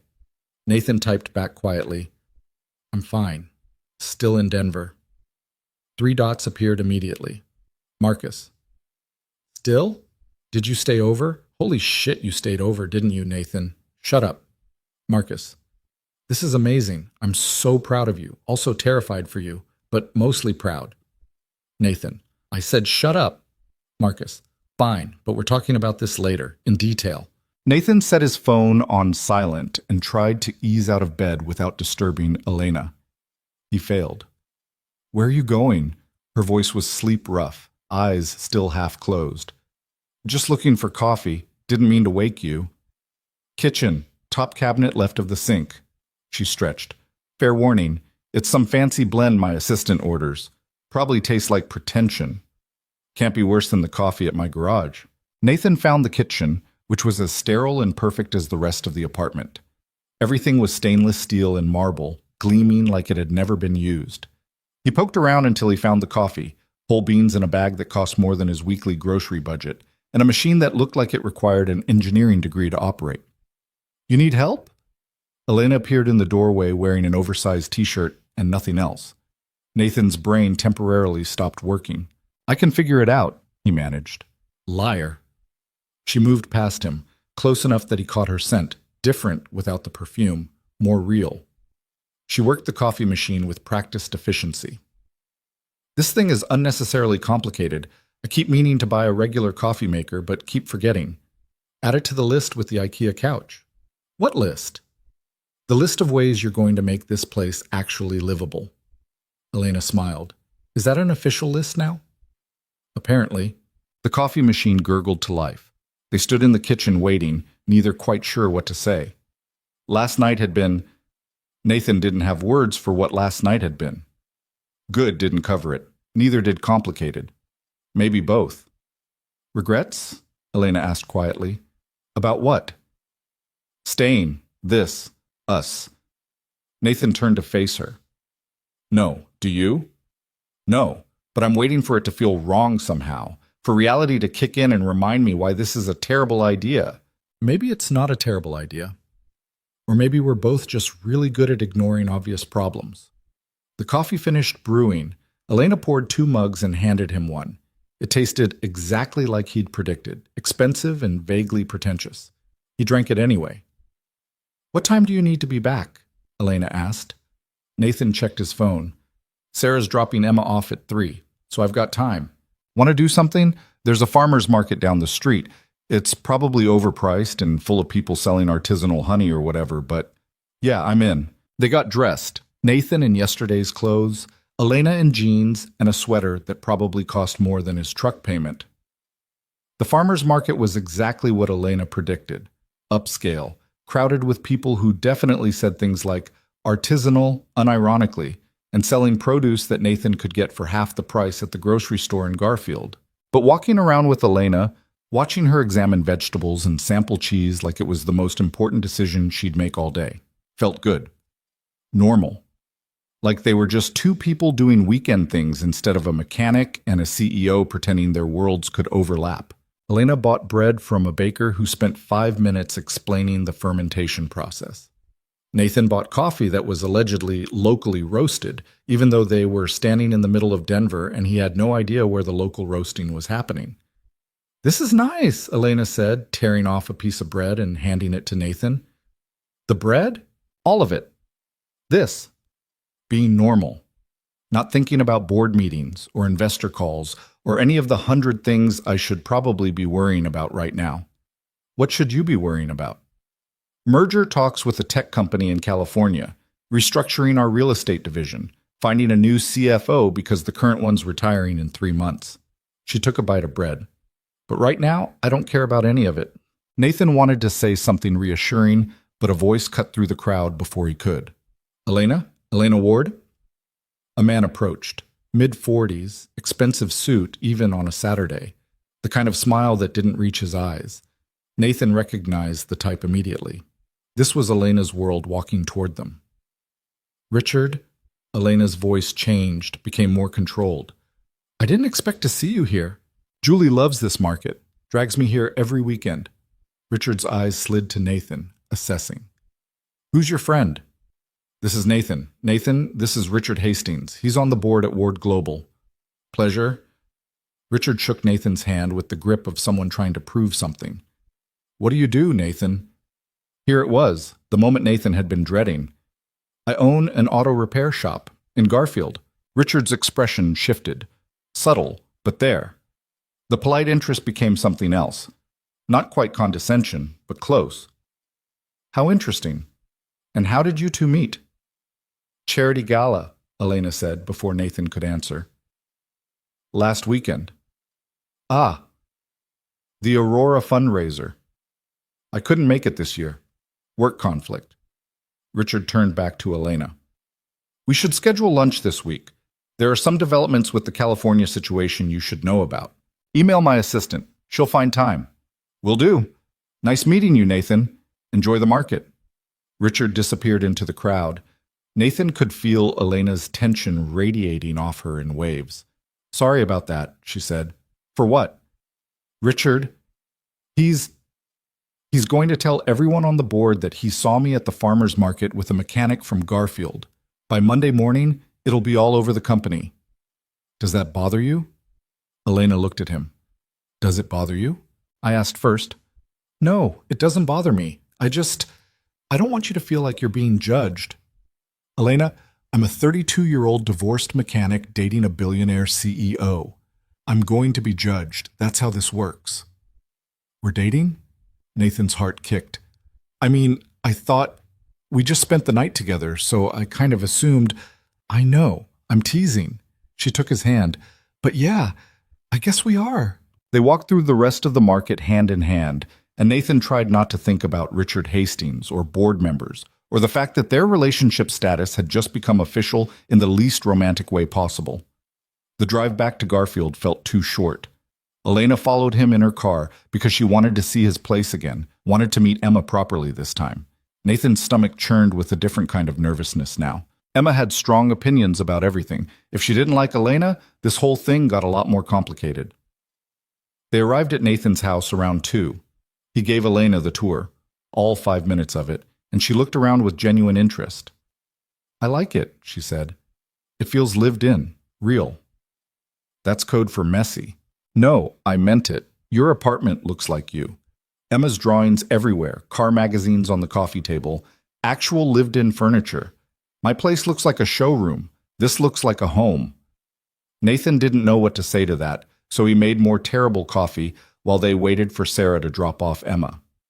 At 2:47, Nathan heard Sarah's car pull into the driveway. His stomach tightened. You nervous? Elena asked. Terrified. Of Emma meeting me or Sarah seeing me? Both. The front door burst open and Emma came running in, backpack bouncing. Dad, guess what? We went to... She stopped dead, seeing Elena on the couch. Hi, Elena said with a smile. You must be Emma. I'm Elena. Emma stared. Nathan held his breath. Then his daughter said, Are you Dad's girlfriend? Emma? Nathan started. It's okay. Elena looked at Emma seriously. Would it be okay with you if I was? Emma considered this with the gravity of a Supreme Court justice. Do you make him happy? I hope so. Does he make you happy? Yeah, he does. Okay then. Emma dropped her backpack. Do you like coloring? Because I have new markers. Just like that, the tension broke. Nathan exhaled. Sarah appeared in the doorway and her eyes went straight to Elena. Nathan saw her doing the mental math, expensive clothes, confident posture, sitting on Nathan's couch like she belonged there. Sarah, this is Elena. Elena, my ex-wife, Sarah. Nice to meet you. Elena stood, extending her hand. Sarah shook it, her smile tight. You too. Nathan didn't mention he was seeing anyone. It's pretty recent. Clearly, Sarah's eyes flicked to Nathan. Can I talk to you outside? This was going to be fun. Nathan followed Sarah to the driveway, already bracing himself. Who is she? Sarah asked the second the door closed. I told you. Elena. Elena what? What does she do? Where'd you meet her? Why does it matter? Because you're introducing her to our daughter, Nathan. That makes it my business. Fair point. Nathan rubbed his face. We met at a charity gala 2 weeks ago. She lives in Denver. She works in business. We're still figuring things out. She looks expensive. What's that supposed to mean? It means she doesn't look like someone who dates mechanics from small towns. It means I'm worried you're going to get hurt. Nathan stared at his ex-wife. Since when do you care if I get hurt? I've always cared. Just because we didn't work out doesn't mean I want you to crash and burn with someone else. I appreciate the concern, but I'm fine. She's good. We're good. Sarah looked unconvinced. Just be careful, okay? For Emma's sake. If not yours. I'm always careful when it comes to Emma. Are you? Because from where I'm standing, you just brought a stranger into her life without thinking it through. She's not a stranger, and I did think it through. For how long? 2 weeks? That's not thinking, Nathan. That's... Sarah stopped herself. Never mind, it's not my place anymore. No, it's not. They stood in awkward silence. Through the window, Nathan could see Elena and Emma sitting on the floor with coloring books spread between them. She seems nice, Sarah admitted grudgingly. Emma likes her. Yeah, she does. Don't screw this up, whatever this is. I'll try not to. Sarah left. Nathan went back inside to find Elena and Emma deep in conversation about horses, apparently. Did you know Elena used to ride horses? Emma said excitedly. Like actual jumping and competitions and everything? I didn't know that, Nathan said, sitting down beside them. It was a long time ago. My mom's idea. She thought it was something proper young ladies should do. Elena colored carefully inside the lines of a butterfly. I hated it at first, but eventually it grew on me. Something about the control, the precision. You had to trust the horse completely. Do you still ride? Emma asked. No. Haven't been on a horse in probably 10 years. That's sad. You should start again. Maybe I will. They colored for another hour. Nathan made grilled cheese sandwiches that Emma declared pretty good for Dad, and they ate in the living room while Emma told stories about the birthday party and Jenny's bouncy castle and the cake incident. Elena listened like every word mattered. She asked questions, laughed at Emma's jokes, didn't talk down to her or try too hard, just treated her like a person worth listening to. Nathan's chest felt tight watching them together. Around 6, Elena said she should probably head back to Denver. Emma's face fell. Do you have to? I've got work tomorrow, sweetheart, but I'll come back soon, okay? Promise? Elena looked at Nathan, then back at Emma. Promise. Nathan walked her to her car. The sun was setting, painting the sky in shades of pink and orange that made everything look softer than it was. She's wonderful, Elena said. Emma, you're doing a great job with her. Thanks. She liked you too. That's huge. She doesn't warm up to people easily. Must get it from her dad. Nathan smiled. Probably. Elena leaned against her car. So, this is real now, right? We're actually doing this? Looks like it, even though it's complicated and probably a bad idea. Especially because it's complicated and probably a bad idea. She kissed him, soft and sweet, and Nathan felt something settle in his chest, like pieces clicking into place. I'll call you tomorrow, Elena said. You better. He watched her drive away for the 3rd time, but this time felt different. This time felt like the start of something instead of the end. Emma was waiting when he came back inside. I like her, Dad. Yeah, why's that? She's nice, and she listened when I talked, and she didn't treat me like a baby. Emma paused. Also, she looks at you the way you look at me. How's that? Like you're the most important person in the world. Nathan's throat went tight. Go brush your teeth, kiddo. I'm serious. She does. Teeth. Now. Emma giggled and ran off. Nathan sat on the couch, staring at the coloring books still scattered on the floor and tried to process everything that had happened in the past 2 weeks. His phone buzzed. Elena. Made it home. Emma's amazing. You're amazing. This whole day was amazing. Nathan smiled and typed back. Pretty amazing from my end, too. Dinner this week? My schedule's insane, but I can make Wednesday work. Nathan checked his mental calendar. Wednesday was usually his night with Emma, but Sarah owed him a swap from last month. Wednesday works. Your place or mine? Yours. I'll bring real coffee. You saying my coffee's not real? I'm saying your coffee tastes like regret and missed opportunities. Fair. He set his phone down and closed his eyes. 2 weeks ago, he'd been a divorced mechanic going through the motions, focused on work and Emma and not much else. Now he was dating a CEO who made him laugh and challenged him and looked at him like he mattered. It was terrifying. It was also the best thing that had happened to him in years. Emma came back in pajamas, hair still damp from washing her face. Can we watch a movie? It's almost bedtime. Please? Just one? Nathan couldn't say no to those eyes. Fine, one. But you pick something I haven't seen a million times. Deal. They settled on the couch with a blanket, and Emma picked some animated thing about talking animals. Nathan only half watched. His mind kept drifting to Elena, to the way she'd sat on his floor coloring with his daughter, to the kiss in the driveway, to the strange and wonderful impossibility of any of this working out. Halfway through the movie, Emma fell asleep with her head on Nathan's shoulder. He carried her to bed, tucked her in, and stood in the doorway for a moment watching her sleep. I'm trying not to screw this up, Em, he whispered. I'm really trying. Back in the living room, his phone lit up with a text. But this time it wasn't Elena. It was a number he didn't recognize. Mr. Cole, this is Richard Hastings. We met briefly at the farmer's market today. I'd like to discuss a business matter with you. Are you available for lunch this week? Nathan stared at the message, cold dread settling in his stomach. This couldn't be good. He typed back, Who gave you my number? I have my sources. Lunch Thursday? There's a matter concerning Elena I think you should know about. Nathan's hand tightened on the phone. Every instinct screamed that this was a trap, that Richard Hastings wasn't reaching out for friendly reasons. But if it was about Elena, if there was something he needed to know, fine. Thursday. Where? Richard sent him an address for a restaurant in Denver. Expensive, probably. The kind of place where people had business matters that ruined lives.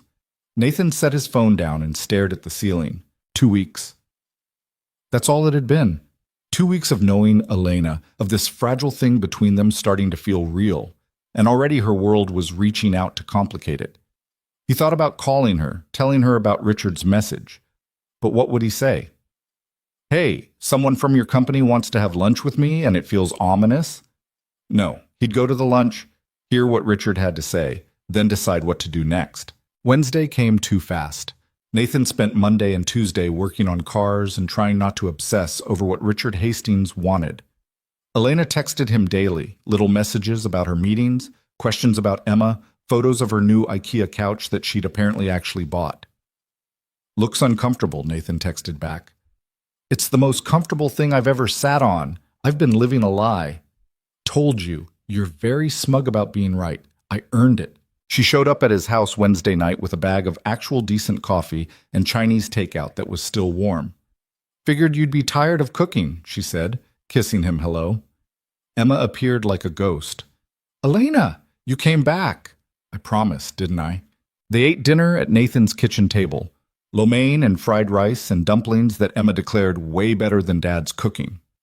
Elena told stories about her terrible day dealing with lawyers, and Emma told stories about her art project at school, and Nathan just sat there feeling like maybe this could actually work. After Emma went to bed, Nathan and Elena ended up on his couch, the one that was actually comfortable, unlike her $8,000 mistake. I bought plants, Elena said. What? For my apartment. I went to a nursery and bought 6 plants. The woman there looked at me like I was insane when I said I'd never owned a plant before. What kind of plants? I don't know, green ones. She said they were hard to kill, which seemed like a good starting point. Nathan laughed. You're really doing this, remaking your whole apartment. Trying to. It's harder than I thought. Everything in there is so deliberate, chosen by someone else. I'm realizing I don't actually know what I like. So figure it out. That's half the fun. Elena shifted closer, resting her head on his shoulder. Can I ask you something? Always. Do you ever worry this is moving too fast? Nathan had been thinking the same thing for days. Yeah, sometimes. But you're still here. So are you. I know, I keep waiting for the other shoe to drop, for something to go wrong. Nathan thought about the lunch with Richard tomorrow, the mystery business matter that probably wasn't going to be good news. Maybe nothing will go wrong, he said, not quite believing it. Maybe. Elena tilted her head up to look at him. Or maybe it will, and we'll deal with it anyway. That's very optimistic of you. I learned it from this guy I know. He's kind of annoyingly hopeful about everything. Nathan kissed her, and for a few hours he let himself forget about Thursday, about Richard Hastings and business matters, and all the ways this could fall apart. For now, Elena was here. Emma was asleep down the hall, and this strange, unlikely thing between them felt real enough to believe in. Tomorrow, he'd worry about the rest. Thursday morning arrived with the kind of gray sky that matched Nathan's mood. He'd barely slept, kept awake by questions about what Richard Hastings wanted, and whether he should tell Elena about the lunch before or after it happened. He decided on after. No point worrying her about something that might be nothing. The restaurant Richard had chosen was in downtown Denver, the kind of place with a waiting list and a dress code Nathan definitely didn't meet. He showed up in his best jeans and the blue shirt Emma had picked out, feeling underdressed the second he walked through the door. Richard was already seated at a corner table, wearing a suit that probably cost more than Nathan's monthly mortgage. He stood when Nathan approached, extending his hand with a smile that didn't reach his eyes. Nathan, thanks for coming. You made it sound important. It is. Please sit. A waiter appeared immediately, asking about drinks. Richard ordered scotch. Nathan ordered coffee and tried to settle the unease in his stomach. I'll get straight to the point, Richard said once the waiter left. I'm here because I care about Ward Global Holdings. Gregory Ward was a friend and colleague for 20 years. His daughter is now running his company, and I have concerns. Concerns about what? About you. Nathan had expected this, but it still hit like a punch. What about me? You're a distraction. Elena's been CEO for 6 weeks. 6 weeks, Nathan. And instead of focusing on the massive responsibilities she inherited, she's spending her weekends in Garfield and skipping board meetings to play house with a mechanic. She hasn't skipped any meetings. She moved one, Tuesday's strategic planning session, rescheduled it because she wanted to have dinner with you. Richard leaned forward. Do you understand what's at stake here? Ward Global employs over 3,000 people. We manage assets worth billions, and our CEO is making decisions based on her personal life instead of what's best for the company. Nathan's jaw tightened. Maybe she's making decisions based on what's best for her. She's 28 years old and she inherited an empire she's not ready to run. What she needs is focus, stability, not some small-town romance that's going to blow up in 6 months. You don't know that.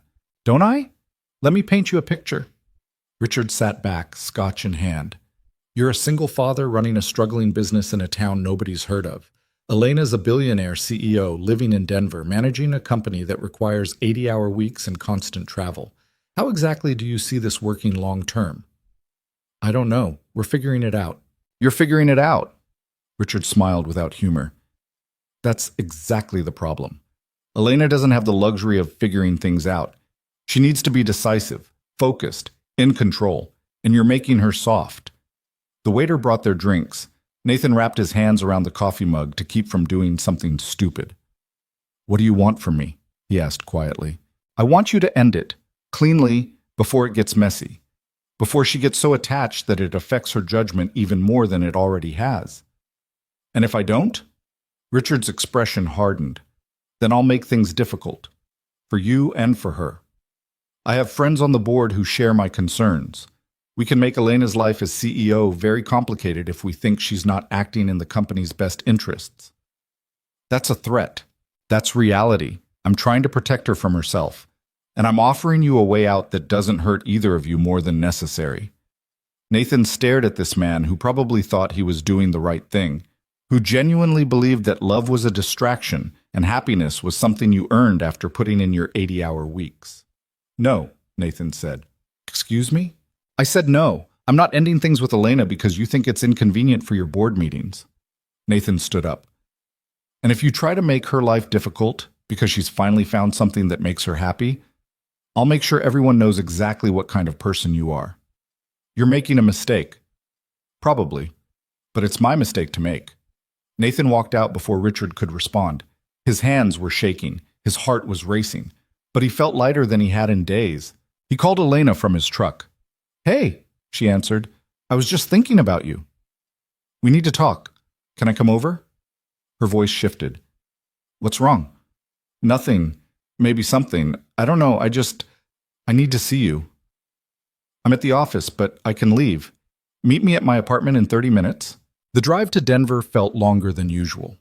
Nathan replayed the conversation with Richard over and over, trying to figure out if he'd made things worse.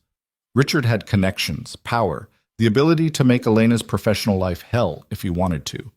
But what was the alternative? Walk away from the best thing that had happened to him in years because some board member thought it was inconvenient? Elena was waiting when he arrived, still in work clothes but with her shoes kicked off. She looked worried. Okay, you're scaring me. What happened? Nathan told her everything. The message from Richard, the lunch, the threats about making things difficult. He watched her face shift from confusion to anger to something harder. He said I moved a board meeting for you? She asked when he finished. Yeah, Tuesday's strategic planning thing. That meeting was already scheduled for Wednesday. I didn't move anything. Richard wasn't even there. He was in California. She started pacing. This is unbelievable. He's making things up to justify his concerns about us. So it's true? Other board members are worried? Elena stopped pacing. Probably. I've been getting pressure from a few of them. Nothing explicit, just comments about my focus, about whether I'm ready for this position. I thought it was normal new CEO hazing. Maybe it is. Or maybe Richard's been organizing opposition because he thinks I'm not taking the job seriously enough. She sat down on her new IKEA couch. This is exactly what I was afraid of. Your world and mine colliding in ways that hurt both of us. Nathan sat beside her. So what do we do? I don't know. I can't just ignore the board. They have real power. If enough of them think I'm not capable, you are capable. You're running $1 billion company and making it look easy. It's not easy, Nathan. It's never been easy. I'm barely holding it together most days. She looked at him. And yeah, maybe I have been distracted. Maybe I've been thinking about you when I should be thinking about quarterly earnings. But for the first time in my life, I'm actually happy. And I don't know how to balance that with everything else. Nathan took her hand. Then we figure it out. Together. How? Richard's right about one thing. Our lives don't exactly overlap. You're in Garfield with Emma and the garage. I'm here with board meetings and investor calls. How do we make that work without one of us giving up everything? I don't have all the answers, but I know I don't want to lose this because some board member thinks you should be miserable and focused instead of happy and focused.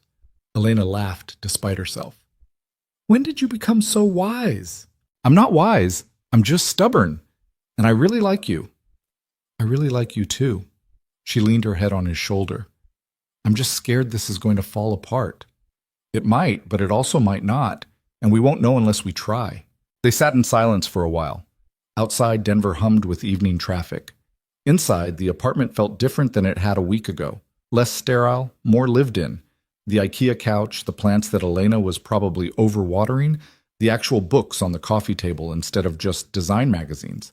Small changes, but they mattered. I need to deal with Richard, Elena said finally, and the board.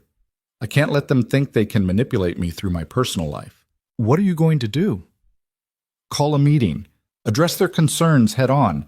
Make it clear that my personal life is my business, and as long as the company's performing well, they can keep their opinions to themselves.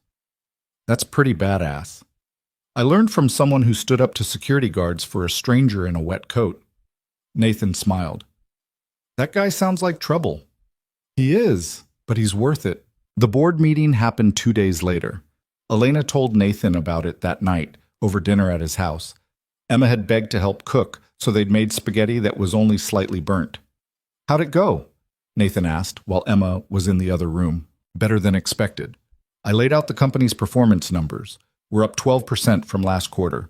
Then I told them that my personal life was not up for discussion unless it directly impacted my job performance, which it hasn't. She twirled spaghetti on her fork. Richard tried to push back, but 3 other board members shut him down. Turns out most of them don't actually care who I'm dating as long as the numbers look good. So we're in the clear? For now. But Richard's not going to let this go. He thinks he knows what's best for me and the company. Let him think that. You know what's best for you. Emma returned with a drawing she'd made, Nathan and Elena holding hands with a bunch of flowers around them. She'd even included Jake and Marcus in the background, which made Nathan laugh. "This is beautiful, sweetheart," Elena said. "Can I keep it?" "Really? Really? I'm going to put it on my refrigerator." Emma beamed. "I can make you more. I can make a whole series." After Emma went to bed, Nathan and Elena ended up in the garage. She'd asked to see him work, really work, not just stand around watching. So he taught her how to change oil, the right way, not the shortcuts. "This is oddly therapeutic," Elena said, hands covered in grease. "That's what I keep telling people. There's something satisfying about fixing things. Unlike running a company where nothing's ever actually fixed, just managed until the next crisis. You could always quit. Open a garage with me." Elena looked at him. "You're joking, but sometimes I actually think about it. Just walking away from all of it." "What stops you?" "Fear, mostly. It's all I know. My dad built this company from nothing. Giving it up feels like betraying his memory." Nathan wiped his hands on a rag. "Can I tell you something about my dad?" "Of course. He loved being a mechanic. Loved it more than anything except maybe me and my mom. But you know what he told me before he died?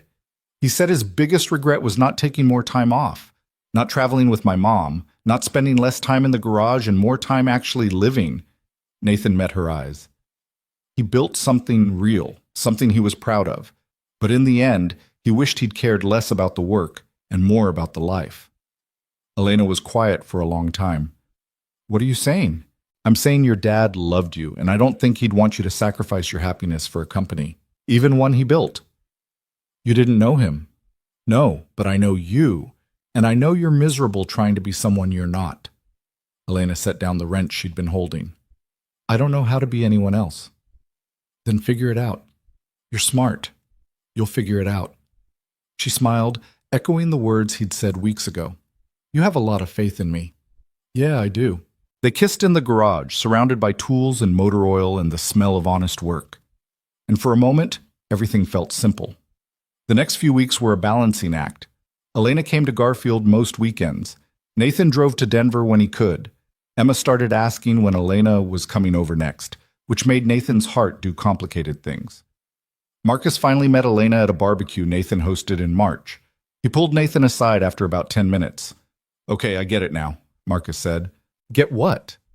"Why you're willing to make this work. She's perfect for you." "She's a billionaire CEO and I'm a mechanic. We're basically a walking cliché." "You're two people who make each other happy. That's not a cliché, that's just life." Betty from the diner had opinions too, which she shared while Nathan was picking up lunch one day. "That girl's good for you," Betty said. "Haven't seen you this happy in years. You don't think it's crazy? The whole situation?" "Honey, I've been married 3 times and divorced twice. Crazy is relative. If she makes you smile like that, hold on to her." But the real test came in April, when Elena had to make a decision about the company's future. She showed up at Nathan's garage on a Tuesday afternoon, which was unusual. She never came during the week. "What's wrong?" Nathan asked, seeing her face. "The board wants to expand. Open offices in 3 new cities, double our workforce over the next 2 years. It's a huge opportunity. Exactly the kind of move my father would have made. But it would mean more travel, more time away, less..." She gestured around the garage. "Less of this. Less of us." Nathan felt his stomach drop. "What do you want to do?" "I don't know. The smart business decision is to expand, but the smart life decision might be to stay small, stay manageable, stay happy." "Yeah, stay happy." They sat in the office, coffee going cold, while Elena talked through the options. Nathan listened, asked questions, but didn't tell her what to do. This was her choice. Finally, she said, "I think I'm going to say no to the expansion." "You sure?" "No. But I'm tired of making decisions based on what I should want instead of what I actually want. And I don't want to spend the next 2 years on airplanes missing Emma's birthday parties and your terrible coffee. My coffee's getting better." "It's really not." Elena called an emergency board meeting the next day. She told them she was turning down the expansion in favor of sustainable growth. Richard Hastings argued. 3 others agreed with him, but Elena held firm. This is my company now, she told Nathan later. My decision. And if they don't like it, they can leave. 2 board members did resign. Richard Hastings wasn't one of them, but he stopped pushing back quite as hard. Ward Global Holdings didn't expand into 3 new cities, but it grew steadily, carefully, in ways Elena could manage without losing herself. Summer came. Emma's 9th birthday party was at Nathan's house, and Elena helped plan the whole thing. They had a bouncy castle, Emma's request, and too much cake and all of Emma's friends running around screaming. Sarah pulled Nathan aside during the chaos. She's really good with Emma, Sarah said, watching Elena organize a game. Yeah, she is. I was wrong about being worried. This is good for you, for both of you. Nathan didn't know what to say to that, so he just nodded. That night, after Emma was asleep and the yard was cleaned up, Nathan and Elena sat on his porch watching fireflies. I've been thinking, Elena said. Dangerous. I want to spend more time in Garfield. Maybe get a place here. Nothing big, just somewhere I can be when I want to be here instead of always driving back and forth. Nathan's heart kicked. You want to live here? Part-time. I'd still need to be in Denver for work, but I could do some of it remotely, and I want... She paused. I want this to be home too, if that's okay with you. Elena, yeah, that's more than okay. She smiled. Good, because I already put an offer on the house 2 streets over. You what? It needs work, a lot of work. I thought maybe you could help me fix it up. Nathan laughed. You bought a house without telling me? I wanted to surprise you. Did it work? It worked. They kissed on his porch while fireflies blinked around them and the town slept. It wasn't perfect. Elena still had difficult board meetings and demanding schedules. Nathan still struggled with his garage finances and co-parenting logistics. They still fought sometimes about stupid things like whose turn it was to do dishes or whether they were spending too much time together or not enough. But it was real. Messy and complicated and absolutely real. By fall, Elena had moved into her Garfield house, a small ranch that was nothing like her Denver apartment. She painted the walls herself, bought furniture from actual stores instead of catalogs, and planted a garden that she had no idea how to maintain. Nathan helped with the renovation work. Emma helped decorate. Marcus helped with absolutely nothing, but showed up to drink beer and offer commentary. You know what's wild? Marcus said one Saturday while they were fixing Elena's porch. What? 6 months ago, you were convinced you'd be alone forever. Now you're helping your girlfriend renovate her second house. Life's weird. Life's good, man. There's a difference.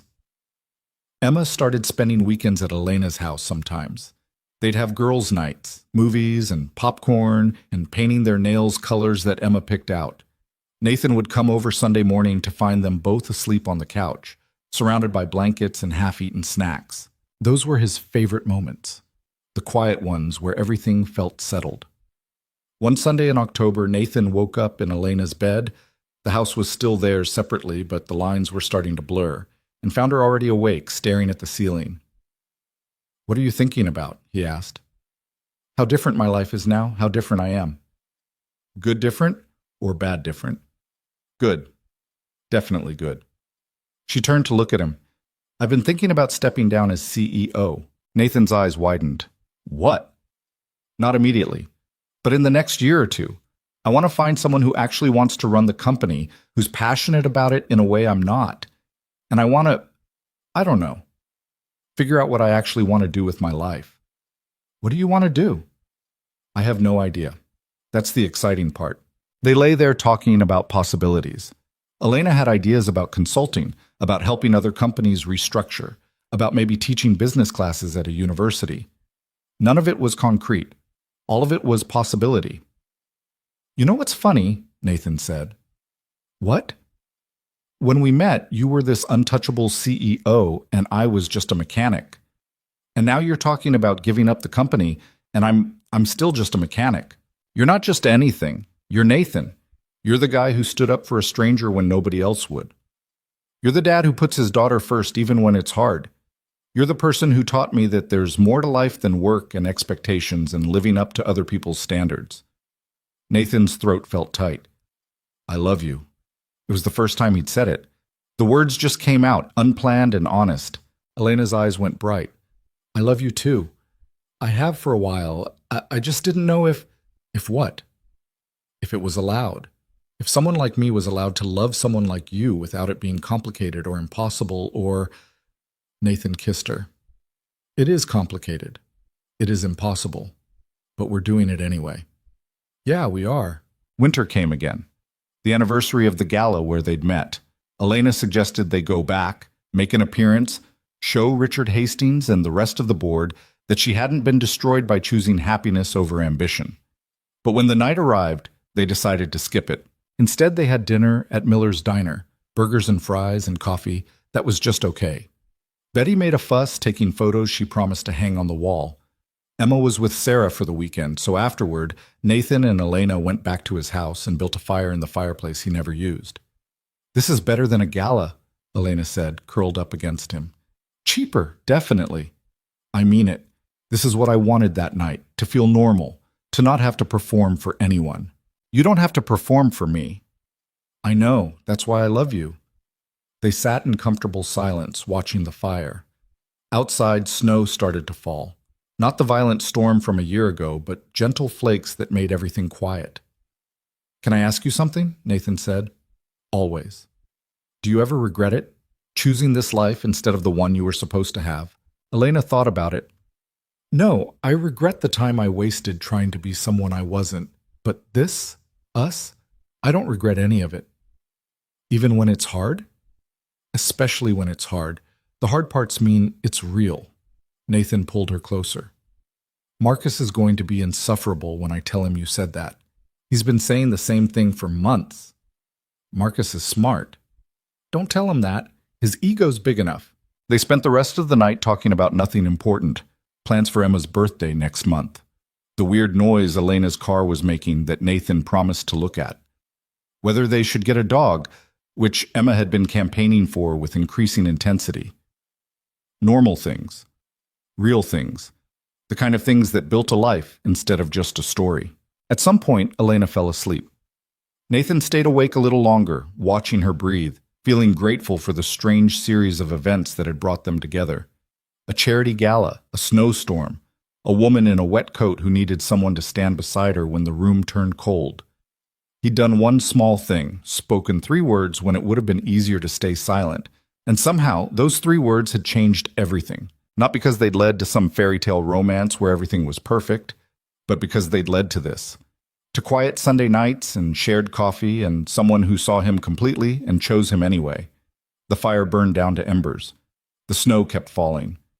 And Nathan Cole, mechanic from Garfield, single father, ordinary guy who'd never expected much from life, held the woman he loved and felt like the luckiest person alive. Not because everything was perfect, but because it was real. And real, he'd learned, was worth more than perfect ever could be.